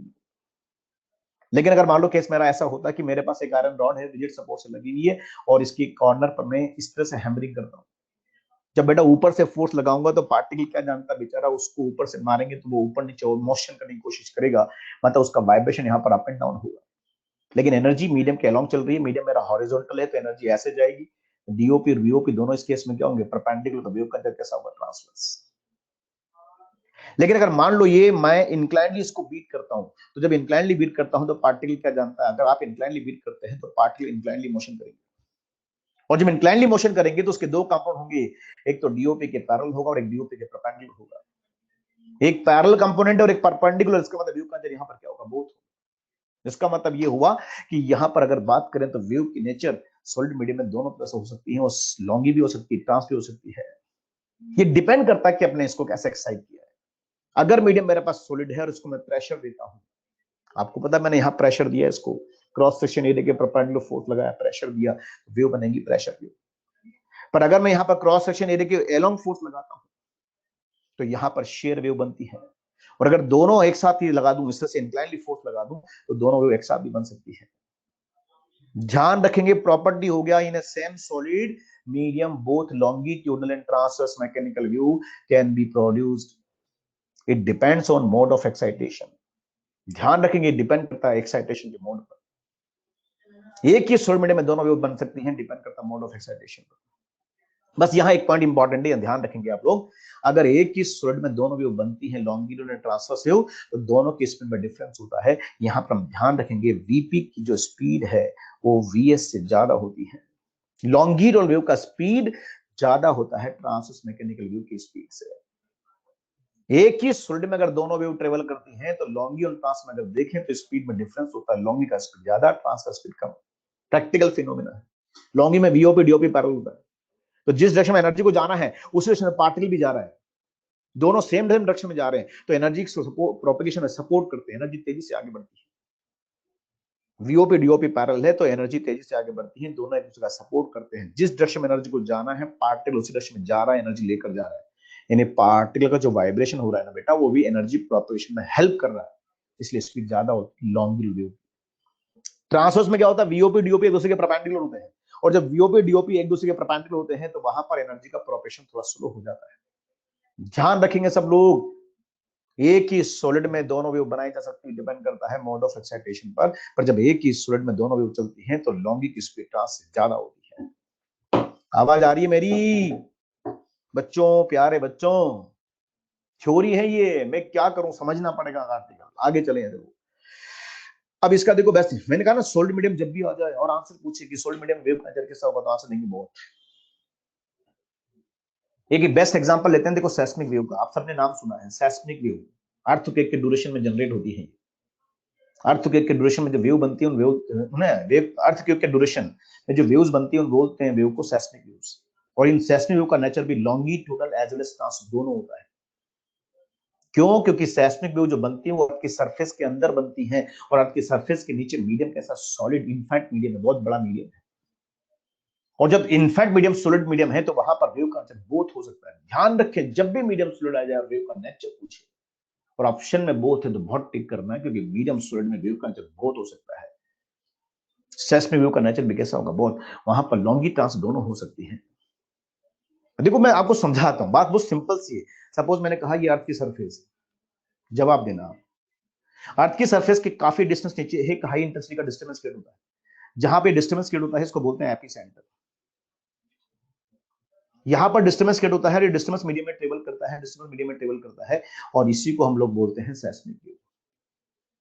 ये तो जानते हो ना कि डिस्टर्बेंस प्रोपगेशन का मतलब एनर्जी प्रोपगेशन मतलब वेव है, ये वेव है, और इनको बोलते हैं सेस्मिक वेव्स। अब ये वेव मीडियम में ट्रेवल करती करती अर्थ की सरफेस पर पहुंचती है और उसको वाइब्रेट करा देती है, हम उसको बोलते हैं अर्थ वेव। अब बताओ ये वेव यहां से प्रोड्यूस हुई और यहां पर पहुंचती है, तो यहां से यहां तक का जो मीडियम है वो कैसा है, सॉलिड मीडियम है। इसमें क्या है, मिट्टी है, रॉक्स है, चट्टाने, पत्थर है, मिट्टी है, तो ये पूरा मीडियम सॉलिड है, इनफैक्ट मीडियम है आपके सरफेस के नीचे। और इस मीडियम में जब ये वेव ट्रेवल करती है तो ये वेव दो तरह से चलती है, एक तो लॉन्गिट्यूडनल, एक ट्रांसवर्स। जब दोनों तरह से यहां पर वेव चलती है दोनों की स्पीड अलग होती है। आपको अभी हाल पड़ा कि बीपी का वैल्यू वीएस से ज्यादा होता है। तो यहां पर ये डिस्टेंस मीडियम में ट्रेवल करता है तो दो तरह से चलता है, एक तो होता है लॉन्गिट्यूडनल, एक होता है ट्रांसवर्स। कुछ वेव आगे चलती है, कुछ वेव पीछे चलती है। बताओ आगे वाली वेव कौन सी होगी, बोले पी वेव्स। पीछे वाली वेव कौन सी होगी, एस वेव्स। ये दोनों वेव एक ही डिस्टर्बेंस से बनती है, एक साथ बनती हैं, एक साथ बनती हैं, एक साथ बनती हैं, लेकिन जैसे यहां पर मोशन करना स्टार्ट करती हैं तो दोनों की स्पीड अलग अलग होने की वजह से अलग अलग मोशन करती हैं, एक आगे एक पीछे हो जाती है। बताइए आगे कौन होगी, लॉन्गी। पीछे कौन होगी, एस वेव। क्यों होगी पीछे, क्योंकि इसकी स्पीड कम होती है और दोनों अर्थ की सरफेस पे पहुंचती है और अर्थ को वाइब्रेट करा देती है, हम इसको बोलते हैं अर्थ की। अब बात को समझना, ये वेव यहां से यहां तक पहुंचती है, अर्थ की सरफेस पे पहुंचती है। एक पहले पहुंचेगी और एक बाद में पहुंचेगी। बताओ पहले कौन पहुंचेगी, पी वेव, बाद में कौन पहुंचेगी, एस वेव। बोलो पहले कौन, पी, बाद में कौन, एस। दोनों अर्थ की सरफेस पहुंचेगी, दोनों अर्थ की सरफेस पे पहुंचती है तो इनका जो भी टाइम डिफरेंस है वो मैं नोट कर सकता हूं, डेल्टा टी कर सकता हूं। तो डेल्टा टी का एक कॉन्सेप्ट बन गया, डेल्टा टी को टाइम डिफरेंस, इसको बोलते हैं टाइम ज्यादा माइनस टाइम कम। बताओ टाइम ज्यादा किसको लगेगा, टी एस माइनस यहाँ पर टीपी होता है। सोचो किस वेव को टाइम ज्यादा लगेगा आपके सरफेस आने में। दोनों वेव एक साथ बनी है लेकिन एक फास्ट चलती है, एक स्लो चलती है। जो स्लो चलती है उसको टाइम ज्यादा लगेगा और जो फास्ट चलती है टाइम पहले पहुंच जाएगी। तो बताओ डेल्टा टी अर्थ की सरफेस पे इनका कैलकुलेट किया जा सकता है और डेल्टा टी का मतलब होता है ज्यादा टाइम माइनस कम टाइम। ज्यादा टाइम किसको लगा, एस वेव को, टाइम कम किसको लगा, पी वेव। तो TS minus TP equals to delta T concept बन गया। हम चाहे तो उसको और आगे ओपन कर सकते हैं। डेल्टा टी का मतलब होता है ना टीएस माइनस टी, ज्यादा टाइम माइनस कम टाइम। ज्यादा टाइम का मतलब, टाइम मतलब डिस्टेंस अपॉन स्पीड। मैं मान लेता हूं इन दोनों की स्पीड हमें पता है, सपोज इसकी स्पीड वीपी है और इसकी स्पीड मान लीजिए वीएस और व्यू यहां से यहां तक चल रही, मान लीजिए डिस्टेंस डी है। तो बताओ टाइम को बोल सकते हैं डिस्टेंस अपॉन स्पीड और डिस्टेंस अपॉन स्पीड। एक थ्योरम बन गया हमारे पास, डेल्टा टी का value D upon VS minus D upon V. अब इस थ्योरम पर क्वेश्चन बन जाता है, मैम से पूछा हुआ क्वेश्चन है। इस थ्योरम में ध्यान से देखो, चार वेरिएबल है, डेल्टा टी, डी और वीएस वी। चार में से कोई एक वेरिएबल आपसे पूछता है, बाकी तीन वेरिएबल आपको देता है, क्वेश्चन बना लेता है। कॉन्सेप्ट इतना सा है कि सेस्मिक वेव्स हैं, अर्थ की सरफेस के नीचे बनती है और अर्थ की सरफेस का नीचे मीडियम कैसा, सॉलिड है, इसलिए वेव का नेचर दोनों तरह से है, longi as well as transverse. पर दोनों की स्पीड अलग होने की वजह से दोनों अलग अलग चलती है, पहले पहुंचती है बाद में पहुंचती है। तो दोनों का जो टाइम डिफरेंस है अर्थ की सरफेस पे नोट कर लिया जाता है सेस्मोग्राफ से। टाइम डिफरेंस का फॉर्मूला अगर लिखे तो ज्यादा टाइम माइनस कम टाइम होता है। इनको अगर डिफरेंस करके देखें तो ये रिजल्ट ऐसा बनता है। दोनों को चलना कितना, डी डिस्टेंस, दोनों को चलना कितना, डी डिस्टेंस, दोनों की स्पीड अलग अलग है। तो जिसकी स्पीड ज्यादा है, जिसकी स्पीड कम है उसको टाइम ज्यादा लगेगा, और जिसकी स्पीड ज्यादा है उसको टाइम कम लगेगा। ज्यादा टाइम माइनस कम टाइम इसको डेल्टा टी होता है। एक क्वेश्चन लेते हैं, देखो इसमें क्वेश्चन पूछा मेडिकल में, क्वेश्चन समझना क्या लिखा है। In earthquake generate both transverse and longitudinal P waves in the earth. Speed of transverse wave दे रखी है आपको 4.5 किलोमीटर पर सेकंड, और पी वेव का स्पीड आपको दे रखा है 8 किलोमीटर पर सेकंड। एक सेस्मोग्राफ रिकॉर्ड करता है the first P wave arise 4 minute before the first S wave. P wave पहले पहुंची है एस वेव से कितने मिनट पहले, 4 मिनट पहले। तो आपसे पूछा है कि डिस्टेंस कितना होगा। तो क्वेश्चन सोल्व करने का तरीका बिल्कुल सेम अभी किया था ना अपन ने। कॉन्सेप्ट हमें ध्यान रखना है, डेल्टा टी का मतलब होगा टी ज्यादा टाइम माइनस कम टाइम। इसको सोल्व करेंगे तो डेल्टा टी यहां पर कितना होगा, है ना, टीएस। टीएस का फॉर्मूला होगा D upon V S minus D upon VP होगा, और ये होगा डेल्टा टी। थ्योरम बन गया। बोलो सॉल्व कर दें तो बताओ डेल्टा टी यहाँ पर मिनट में दे रखा तो मैं बोल सकता हूँ 4 इंटू 60 सेकंड में कन्वर्ट कर दिया इसको बेटा, और इसको लिखा मैंने D upon V S. V S का मान बताओ, वी एस का 4.5 किलोमीटर पर सेकंड, और ये होगा डी अपॉन 8 किलोमीटर। एलसीएम लेके सोल्व करना, एक ही वेरिएबल है डी, आ जाएगा आंसर, और आंसर आएगा है ना अबाउट में 2500 kilometre. Third answer. Calculation solve कर लेना, बस बात इतनी सी, कॉन्सेप्ट इतना सा है कि डेल्टा टी का मतलब टीएस माइनस टी होगा। बोलो। चलिए आगे चलते हैं, क्वेश्चन और लेते हैं। वाटर सरफेस पे कई बच्चे पूछ रहे, समझ लेना ध्यान से। Wave on water surface called ripple waves. Ripples बनती है ना वाटर सरफेस से, रिपल्स बनती हैं। इन रिपल्स को अगर देखें तो उसका नेचर भी कैसा होता है, बोथ लॉन्गिट्यूडनल ट्रांसवर्स होता है। बच्चों वाटर के सरफेस पे अगर देखें तो सरफेस की बात करें तो सरफेस पे फोर्स होता है, सरफेस टेंशन, उसकी वजह से वहां पर वो स्ट्रेच्ड मेम्ब्रेन पर वेव करती है, इसलिए वहां वेव का नेचर ट्रांसवर्स भी होता है। और हमें पता है कि लिक्विड का सरफेस है इसलिए पार्टिकल अप एंड डाउन भी मोशन करता है और हॉरिजॉन्टल भी मोशन करता है। तो ध्यान रखें जब वाटर सरफेस पर वेव बनती है, रिपल्स उनको कहते हैं। वहां पर अगर स्टडी करें तो वाटर का पार्टिकल इस वेव के अंदर में अप एंड डाउन भी ऑसिलेशन करता है, हॉरिजॉन्टल भी ऑसिलेशन करता है, अप एंड डाउन भी करता है, और up and to and fro भी करता है। यानी दो तरह के ऑसिलेशन यहां एक साथ परफॉर्म करता है। और जब दो तरह के ऑसिलेशन यहां पर एक साथ करता है, दो तरह के ऑसिलेशन यहां पर अगर एक साथ करता है तो वेव का बोथ। याद रखेंगे आप लोग, आप यहां ध्यान रखेंगे, क्योंकि यहां पर लॉन्गिन ट्रांस दोनों की नेचर होनी चाहिए। रिपल्स भी यहां पर है और रिपल सरफेस पे बनती है। सरफेस भी एक प्रकार का सॉलिड मीडियम है, और इसलिए यहां पर वेव का बोथ बोलते हैं। बच्चों ध्यान रखना है, सरफेस सॉलिड मीडियम की तरह बिहेव करता है वेव के लिए, और सॉलिड मीडियम आ गया इसका मतलब वेव का बोथ। मैं आपको फिर बोल रहा हूं, याद दिला रहा हूं, जब भी मीडियम सॉलिड आ जाए वेव का नेचर पूछे, क्या देंगे आंसर, बोथ। वाटर सरफेस भी कैसा है, सॉलिड है, इसलिए वेव का बोथ। यहाँ पर पार्टिकल अप एंड डाउन भी ऑसिलेशन करता है और टू एंड भी करता है, up and down to and fro दोनों करता है, इसलिए वेव का नेचर दोनों होगा। यहाँ पर particle up and down to and fro करता है ना, तो यहाँ पर मोशन कैसे तक होता है, एलिप्टिकल शेप में मोशन करता है। एलिप्टिकल शेप का मतलब ऐसे मोशन करता है, अप एंड डाउन भी हो रहा है, टू एंड फ्रो भी हो रहा है, तो वेव का नेचर बोथ हो जाता है। ऐसे में बोलूं ओशन व्यूज पूछा गया क्वेश्चन, आपके एनसीईआरटी का क्वेश्चन, ओशन व्यू की नेचर कैसी होगी, बोले ओशन व्यू की नेचर भी बोथ होगी, longitudinal as well as transverse.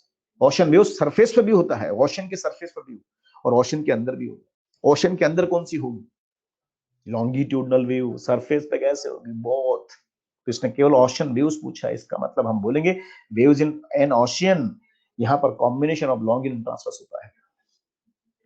ऐसे हम बोले स्प्रिंग वेव की नेचर बताओ, स्प्रिंग के अंदर वेव का नेचर कैसा होता है, स्प्रिंग के अंदर वेव का नेचर कैसा होता है, स्प्रिंग के अंदर वेव का नेचर कैसा होता है, लॉन्गिट्यूडनल, क्योंकि उसमें कंप्रेशन डायरेक्शन होता है।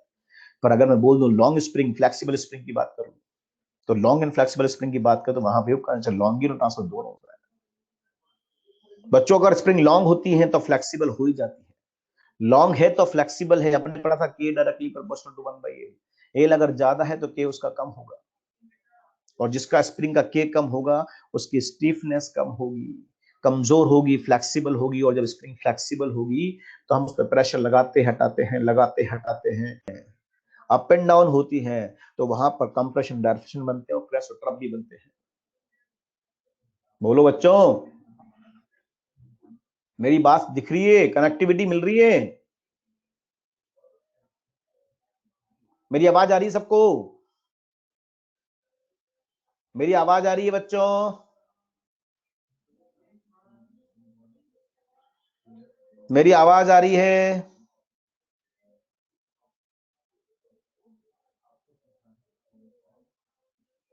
मेरी आवाज आ रही है?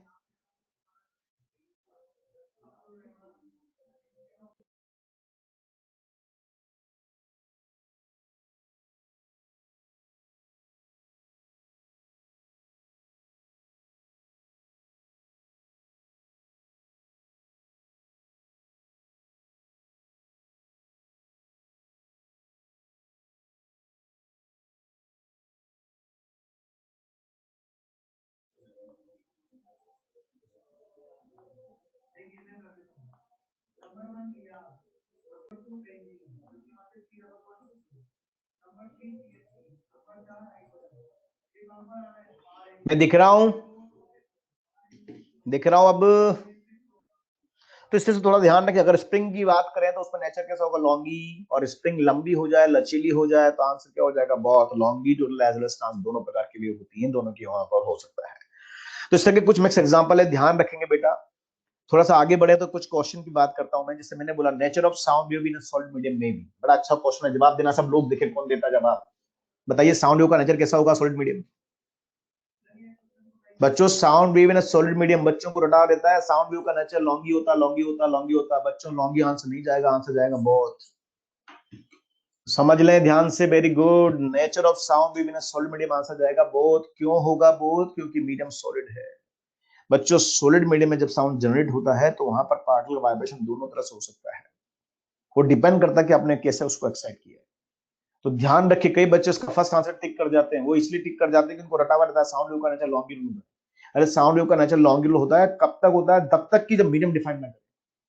बच्चों मीडियम डिफाइन कर दे तो फिर मीडियम को प्रेफर करके आंसर देना। मीडियम हमारा सॉलिड है इसलिए आंसर जाएगा बहुत। क्योंकि हमने इससे पहले एग्जांपल लिया था आयरन रोड का, हमने उसको ऐसे बीट किया था, हमने उसको ऐसे बीट किया था, दोनों में साउंड जनरेट हो रहा था, पर साउंड जब जनरेट हो रहा था तो वहां पर जो वेव का प्रोपगेशन डायरेक्शन था वो दोनों केस में, वेव का जो नेचर था दोनों केस में अलग अलग था। तो बात इतनी सी है कि यहाँ लॉन्गिट्यूडल वेव की बात कर रहे हैं, देखो साउंड वेव की बात हो रही है लेकिन मीडियम डिफाइन किया तो मीडियम के अकॉर्डिंग चलना है। अगर मीडियम नहीं देता, बोलता साउंड वेव का नेचर कैसा होगा, तो आंसर जाएगा लॉन्गिट्यूड। क्योंकि मीडियम अगर डिफाइन नहीं किया जाता तो मीडियम मानते गैसियस मीडियम, और हम साउंड वेव को भी वो वेव मानते हैं जो हम बोलते सुनते हैं। हम बोलते सुनते कौन सा मीडियम है? गैसियस मीडियम में, आंसर जाएगा लॉन्गिट्यूड। लेकिन यहाँ पर अगर देखें तो मीडियम मेरा सॉलिड है इसलिए आंसर जाएगा बहुत। ध्यान रखें, मीडियम को प्रेफर किया है, सॉलिड मीडियम है इसलिए आंसर होगा बहुत। कोई डाउट किसी को? चलिए आगे चलते हैं, क्वेश्चन और लेते हैं। Nature of wave in a gaseous medium, बहुत अच्छा क्वेश्चन है, जवाब दीजिए बच्चों। वेव का नेचर गैसियस मीडियम में बात करें तो गैसियस मीडियम वेव का नेचर भी यहाँ पर बहुत होगा। बच्चों वेव की बात हो रही है, वेव वेव भी मैकेनिकल भी होती है, नॉन मैकेनिकल भी होती है। बच्चों वेव दो तरह से होती है, लॉन्गी भी और ट्रांस भी, मतलब मैकेनिकल नॉन मैकेनिकल भी। यहाँ पर कुछ नहीं बोला गया, और जब नहीं कुछ बोला गया तो हमें दोनों वेव को बात करनी है।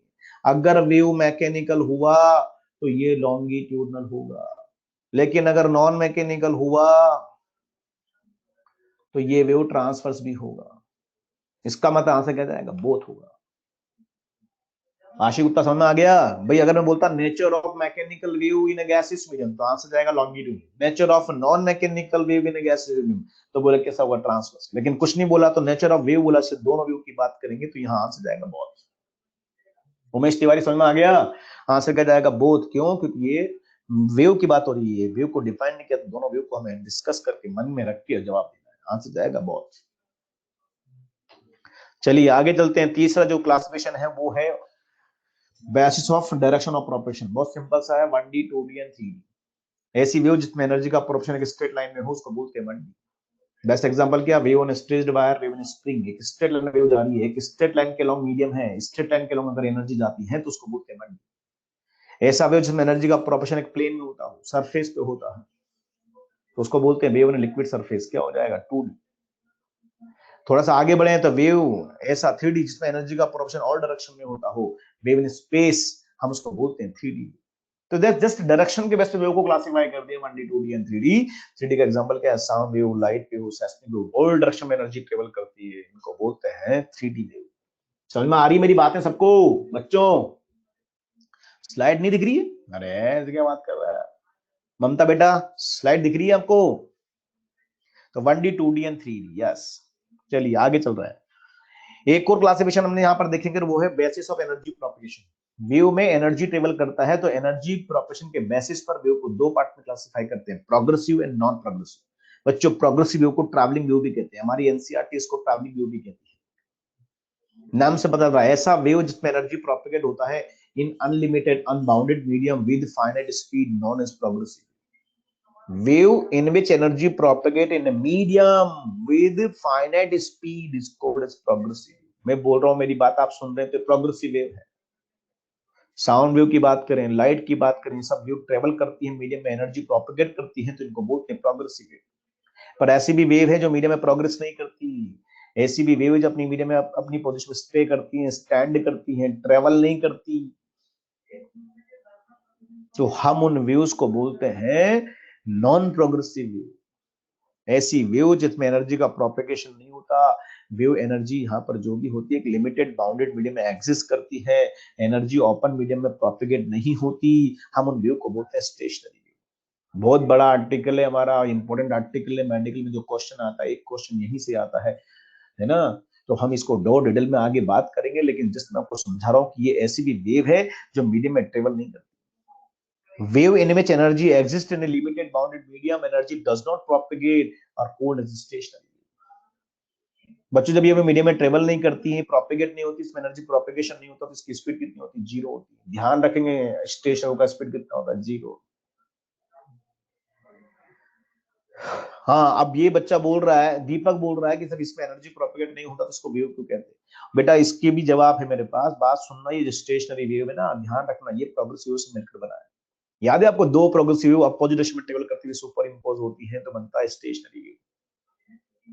तो जब प्रोग्रेसिव से मिलकर बनने वाला फिनोमेना है, ये प्रोग्रेसिव से मिलकर बनता है, वेव से मिलकर बनना है, इसलिए इसको वेव कह देते हैं। बेसिकली इसका पूरा नेम है स्टेशनरी वेव पैटर्न है। ये पैटर्न जैसे इंटरफेरेंस पैटर्न होता है ना, वैसे स्टेशनरी वेव पैटर्न होता है, लूप पैटर्न।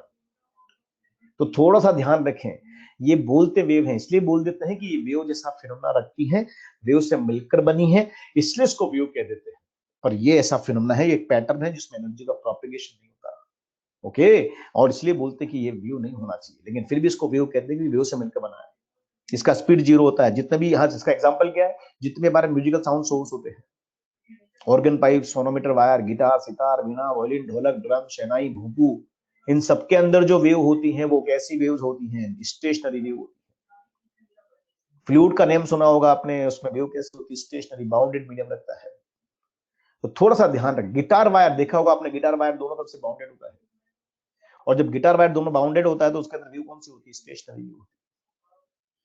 एक नोट और लिखा, wave from sound source to listener. एक बात और समझना, साउंड सोर्स के अंदर वेव का नजर कैसा होता है? स्टेशनरी। और उसकी वजह से मीडियम डिस्टर्ब हो जाता है, और मीडियम में वेव ट्रेवल करती है और लिसनर तक आवाज पहुंचती है, तो उस वेव का नजर कैसा होता है? Longitudinal progressive. सपोज किसी कोने में गिटार बज रहा है, तो गिटार का साउंड हमारे पास आता कि नहीं आता? आता है। तो गिटार वायर के अंदर वेव का नेचर कैसा है? वो तो है स्टेशनरी, लेकिन वो जब वायर ऑसिलेट करता है उस वेव के अंडर में, तो उसकी वजह से मीडियम डिस्टर्ब होता है कि नहीं होता? और मीडियम डिस्टर्ब होता तो मीडियम एनर्जी ट्रेवल करती है, आपके पास पहुंचती है।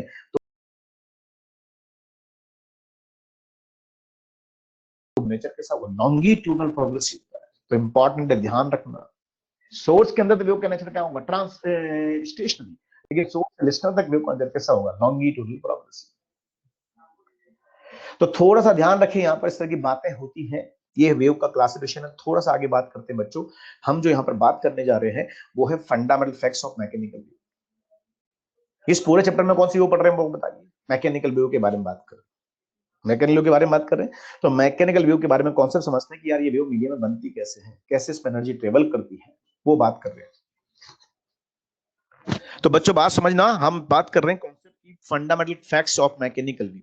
मैकेनिकल वेव जब मीडियम में ट्रेवल करती है तो उसका कॉन्सेप्ट क्या है वो समझना चाहते हैं। तो मैंने आपको समझा था, जब मैकेनिकल वेव मीडियम में ट्रेवल करती है तो मीडियम के इनफाइनाइट पार्टिकल अपनी पोजीशन पर वाइब्रेशन करते हैं। मैं दिख रहा हूं? नहीं दिख रहा? बच्चों मेरी आवाज आ रही है? मैं दिख रहा हूं आपको? मैं दिख रहा हूं कि नहीं दिख रहा हूं? नहीं, यस सर, सर वीडियो नहीं दिख रहे हैं sir, yes sir, no, yes, क्या है चक्कर? मेरी आवाज आ रही सबको? मैं दिख रहा हूं? अब चलो बात सुनना ध्यान से, पॉइंट है ना, खास पॉइंट बता रहा हूं मैं, सुन ले पहले ध्यान से।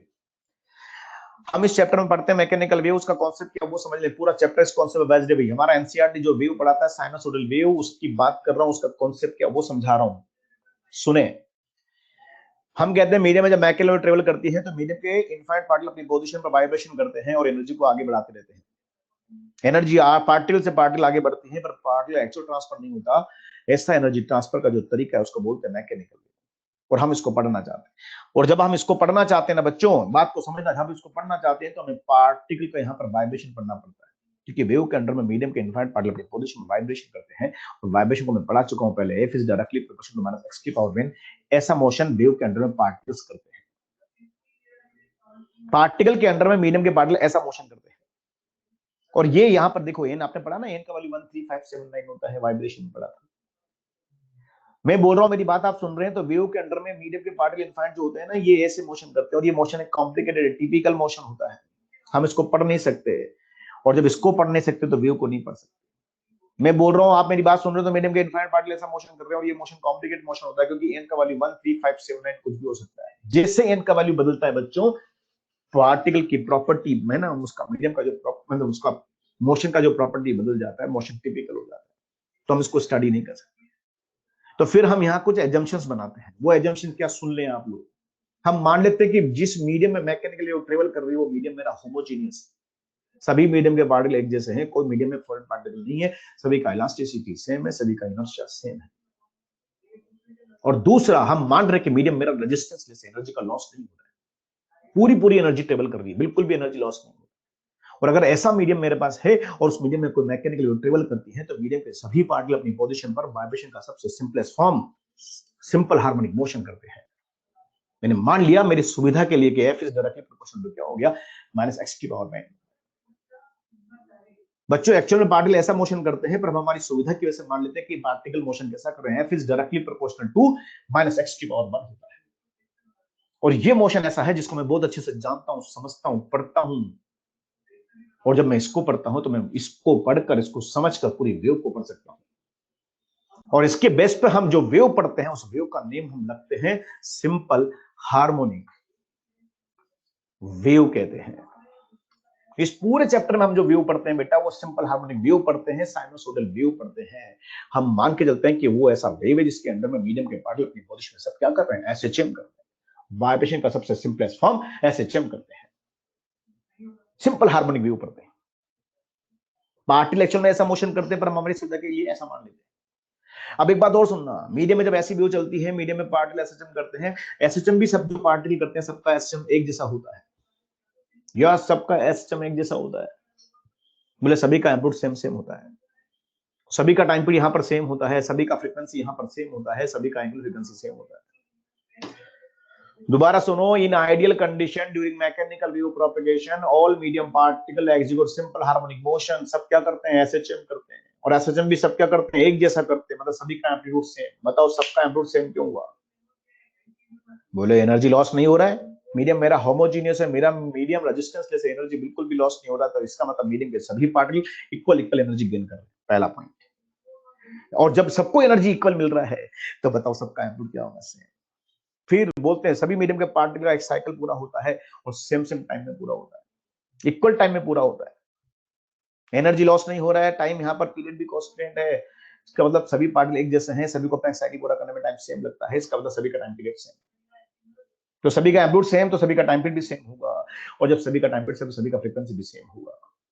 बच्चों बात को समझना, होल मीडियम पार्टिकल, मैंने बोला आपको अभी, हाँ, in ideal condition during mechanical wave propagation all medium particle execute SHM of same type, means all particle have same amplitude, same frequency, same time period and same frequency। सभी का यहाँ पर चारों एलिमेंट क्या होंगे, सेम होंगे। लेकिन इन सभी का अगर देखा जाए तो एक टर्म यहाँ पर डिफरेंट होगी, और वो टर्म यहाँ पर डिफरेंट क्या होगी, इनका फेज एंगल, इनके वाइब्रेशन का, इनके एसएचएम का जो फेज एंगल है वो सबका डिफरेंट होगा। सुनना ध्यान से और जवाब देना सब लोग, इनका सबका एसएचएम का फेज एंगल डिफरेंट होगा। क्यों? इन सबका एसएचएम का फेज एंगल डिफरेंट क्यों होगा? बोले मीडियम के पार्टिकल अपनी पोजीशन पे वाइब्रेशन करते हैं, एसएचएम करते हैं, और इस प्रकार से करते हैं कि सभी का फेज एंगल अलग अलग होता है। बोले अलग अलग होगा ना, क्यों होगा? क्योंकि सभी मीडियम के पार्टिकल अलग अलग पोजीशन पर हैं, और जब सब पार्टिकल अलग अलग पोजीशन पर हैं तो सब अलग अलग टाइम पे एनर्जी गेन करते हैं, और जब सबका एनर्जी अलग अलग टाइम पे गेन होता है तो सबका एसएसएम भी अलग अलग टाइम पे स्टार्ट होता है, और इसलिए सबका अगर देखा जाए तो एसएसएम जब अलग अलग टाइम पे स्टार्ट होता है तो सबका फेज भी अलग अलग होता है। जिस तरफ वेव ट्रेवल करती है उस तरफ आगे वाला पार्टिकल देर से एनर्जी गेन करता है, इसलिए उसका एसएसएम देर से स्टार्ट होता है, और जब उसका एसएसएम देर से स्टार्ट होता है तो उसका फेज एंगल भी पहले वाले के नस्ल में कम होता है। सुनना ध्यान से, लैग करता, बिल्कुल सही बोल रहा है लक्ष्य। जिस डायरेक्शन में एनर्जी ट्रेवल कर रही है उस डायरेक्शन में आगे वाला पार्टिकल देर से एनर्जी गेन करता है, और उसका देर से एनर्जी गेन करने के बाद उसका फेज एंगल पहले का नस्ल में क्या होता है, कम होता है। मैं एग्जांपल के तौर पर बात करूं, मान लीजिए मीडियम के 4 पार्टिकल मेरे पास लाइन में है ना, और एनर्जी ऐसे जा रही है हॉरिजॉन्टल, मैंने इसको एनर्जी दिया, पार्टिकल एनर्जी लेता है, एनर्जी लेकर एसएचएम करता है और अपनी एनर्जी इसको देता है, फिर ये एनर्जी लेता है, एसएचएम करता है, अपनी एनर्जी इसको देता है, फिर ये एनर्जी लेता है, एसएचएम करता है, अपनी एनर्जी इसको देता है। हमने बोला एनर्जी इसने ली, इसको दी, इसने ली, इसको दी, इसने दी, एनर्जी पूरा पूरा ट्रेवल कर रहा है, एनर्जी का बिल्कुल भी लॉस नहीं हो रहा है, और जब एनर्जी का बिल्कुल भी लॉस नहीं हो रहा तो सब क्या करेंगे, एसएचएम सबका एम्पलीट्यूड क्या हुआ, सेम। पर क्या बताओ, सबने एनर्जी एक साथ ली क्या? बोलो, क्या सबने एनर्जी एक साथ ली? नहीं ली। पहले एनर्जी 1 नंबर पार्टिकल लेगा, फिर 2 लेगा, फिर 3 लेगा, फिर 4 लेगा, तो सबका एसएम भी अलग टाइम पे स्टार्ट होगा। जो पहले एनर्जी गेन करेगा वो सपोज पहले एक्सट्रीम पर पहुंचेगा, तो जो दूसरा पार्ट एनर्जी गेन करेगा वो बाद में एक्सट्रीम पर पहुंचेगा, मतलब पीछे होगा, ये पीछे होगा, तो ये और पीछे होगा और ये और पीछे होगा। मान लेते किसी टाइम पर ये एक्सट्रीम पर है और इसका फेज एंगल एक्सट्रीम पर π/2 होता है, तो ये थोड़ा पीछे, तो हो सकता है इसका फेज एंगल π/3 हो सकता है इसका फेज एंगल π/4 हो सकता है इसका फेज एंगल π/6 हो। कहने का मतलब जिस तरफ वेव ट्रेवल करती है, एनर्जी ट्रेवल करती है, आगे वाला पार्टिकल देर से एनर्जी गेन करता है, इसका मतलब उसका ऐसे देर से स्टार्ट होता है, मतलब उसका फेज एंगल पहले वाले के रेस्ट में कम होता है, लेग करता है। बोलो। पर हम एक बात फिर बोलते हैं कि कुछ पार्टिकल ऐसे भी होते हैं जो एक दूसरे से लैम्डा डिस्टेंस पर होते हैं। कितने डिस्टेंस पर? लैम्डा डिस्टेंस पर। और लैम्डा डिस्टेंस का मतलब दोनों के फेज डिफरेंस कितना होता है? 2 पाई। और 2 पाई होने का मतलब वो सेम फेज में ऑसिलेशन कहलाते हैं। बताए भी था कल एसएचएम में अपन ने कि दो पार्टिकल अगर सेम फेज में है तो 2 पाई फेज डिफरेंस भी रख सकते हैं। डिफरेंस तो 2 पाई का है, लेकिन उसका मतलब हम क्या समझते हैं? Same phase. तो ये कॉन्सेप्ट है बेटा, जिस पर पूरा चैप्टर बेस्ड, इसको बोलते हैं मैकेनिकल वेव का कॉन्सेप्ट। दोबारा सुन लें आप। In ideal condition during mechanical wave propagation, all medium particles execute simple harmonic motion of same type. Means all particles have same amplitude, same frequency, same time period, same angular frequency, but have different phase angle of vibrations. सबका angle क्या होता है? अलग होता है। Bracket में लिखा है except those particles which are lambda distance away from one another. बच्चों, दो पार्टिकल यहाँ पर एक दूसरे से लैम्डा डिस्टेंस होते हैं, वो सेम फेज में ऑसिलेशन करते हैं, उनको छोड़ दें क्योंकि वो सेम फेज में होते हैं। उनके अलावा अगर देखें तो सभी पार्टिकल क्या होते हैं? डिफरेंट फेज में लाई करते हैं। डिफरेंट भी कैसे? जिस डायरेक्शन में वेव ट्रेवल करती है उस डायरेक्शन में फेज क्या होता है? लैग करता है। डायरेक्शन वेव की जो भी होगी, लैग्स फेज, ध्यान रखेंगे।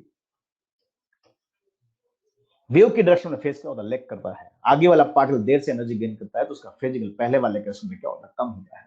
बोलो, समझ में आ रही है या नहीं आ रही है आपको? बोलो ना यार।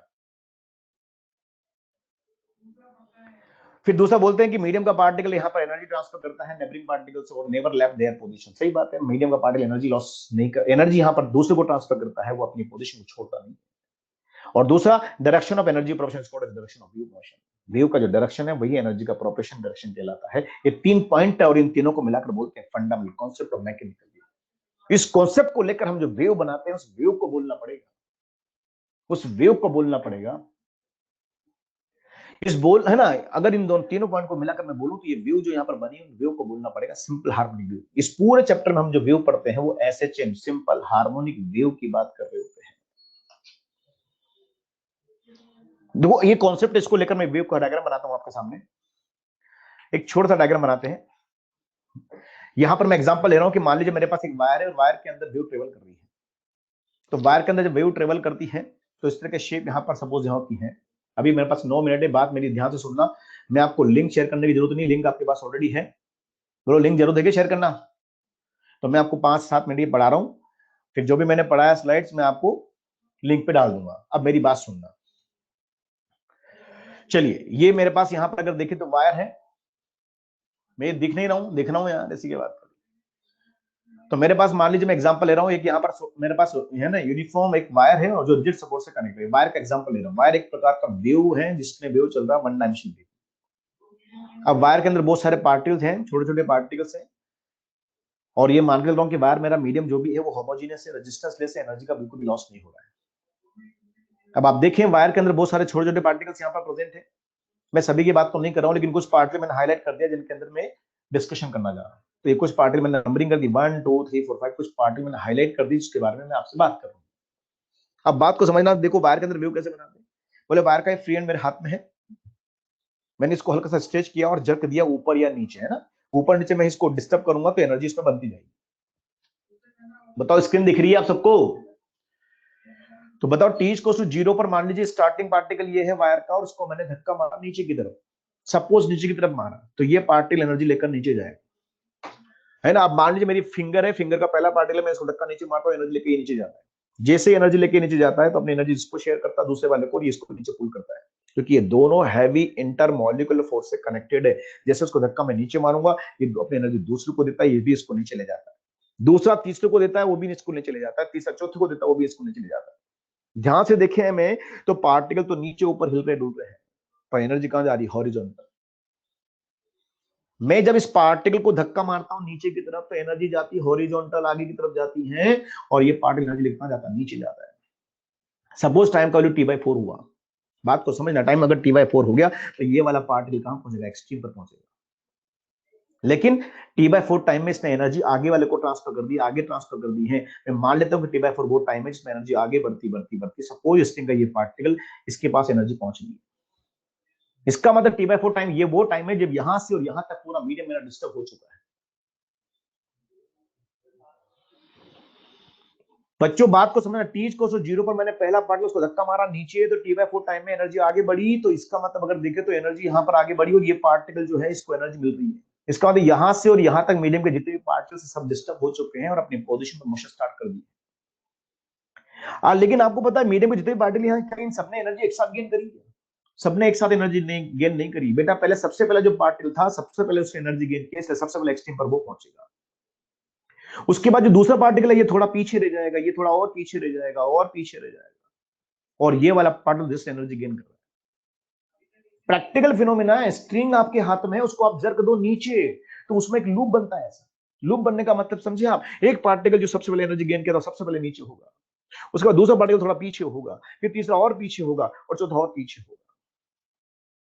इन सबको अगर मैं मिलाते हुए ग्राफ बना दूं तो जो ग्राफ बन के सामने आता है हम उसको वेव कहते हैं। बात को सुनना ध्यान से, वेव और एसएचएम में यही डिफरेंस है। एसएचएम हम जब पढ़ते थे तो वहां पर एक पार्टिकल ऑसिलेशन करता था बस, पर जब वेव की बात करते हैं तो वेव के अंडर में मीडियम के इनफाइनाइट पार्टिकल अपनी पोजीशन तक रिदम में एसएचएम करते हैं, उस रिदम को वेव कहते हैं बच्चों।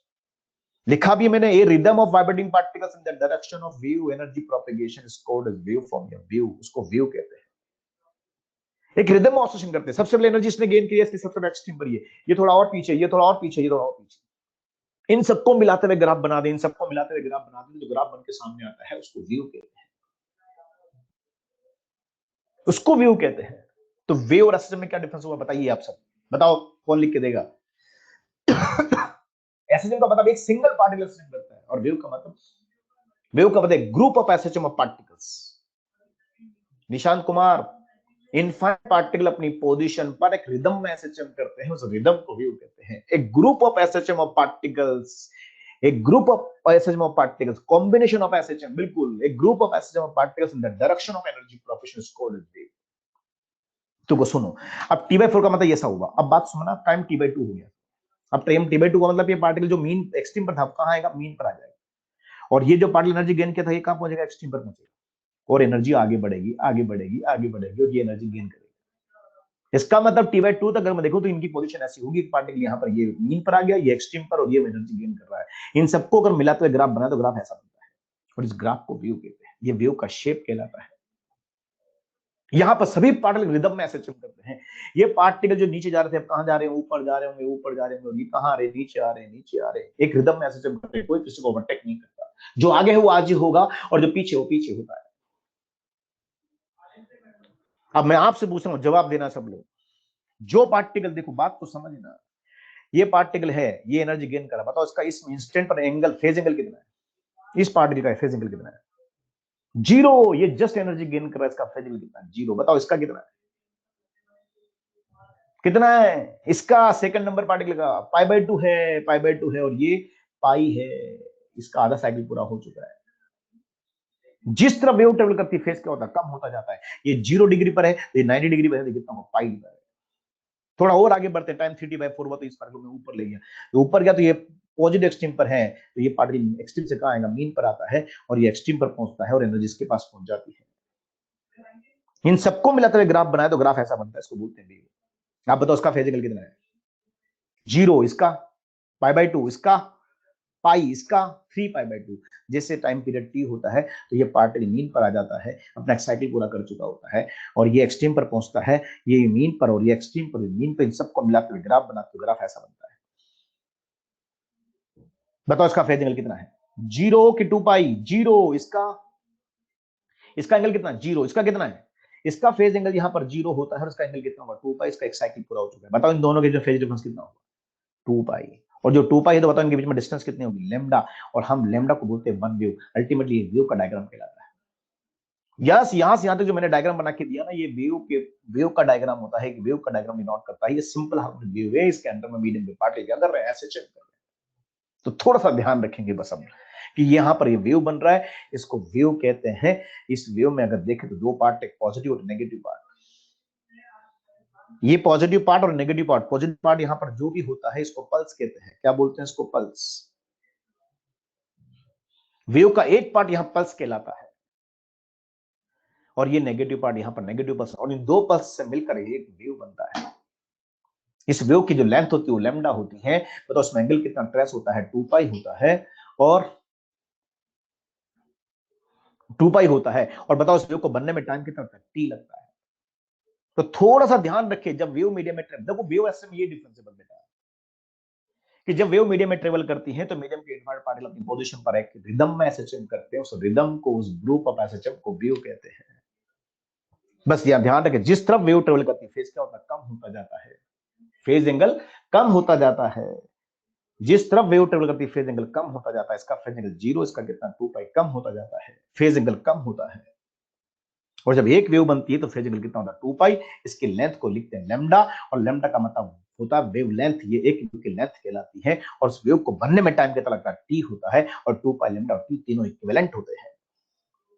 बाकी की बात यहाँ पर हम नेक्स्ट टर्न पे करेंगे, ये आपको मैं और समझाऊंगा। उसके बाद यहाँ पर देखो वेव की बात करें तो वेव को मैथ में कैसे लिखते हैं, और फिर क्वेश्चंस की बात होगी।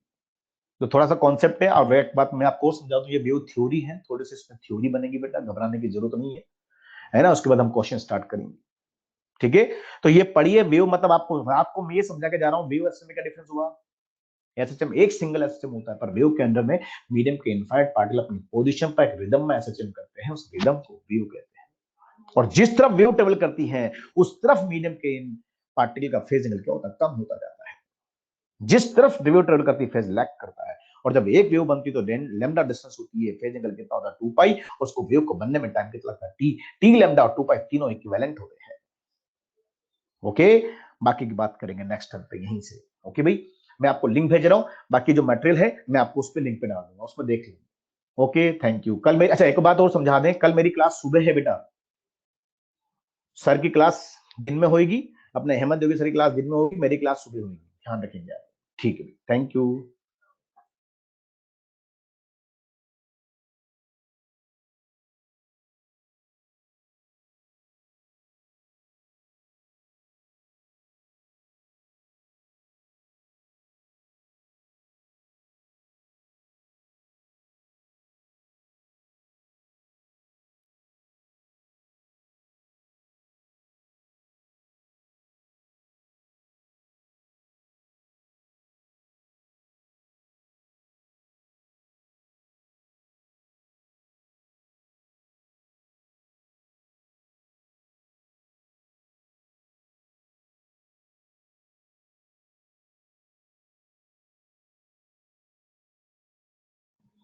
बच्चों देखो लिंक आ गया होगा, लिंक मिल गया आपको? यस, ओके, थैंक यू, है ना। बाकी की बात करेंगे नेक्स्ट। थैंक यू बेटा, थैंक यू।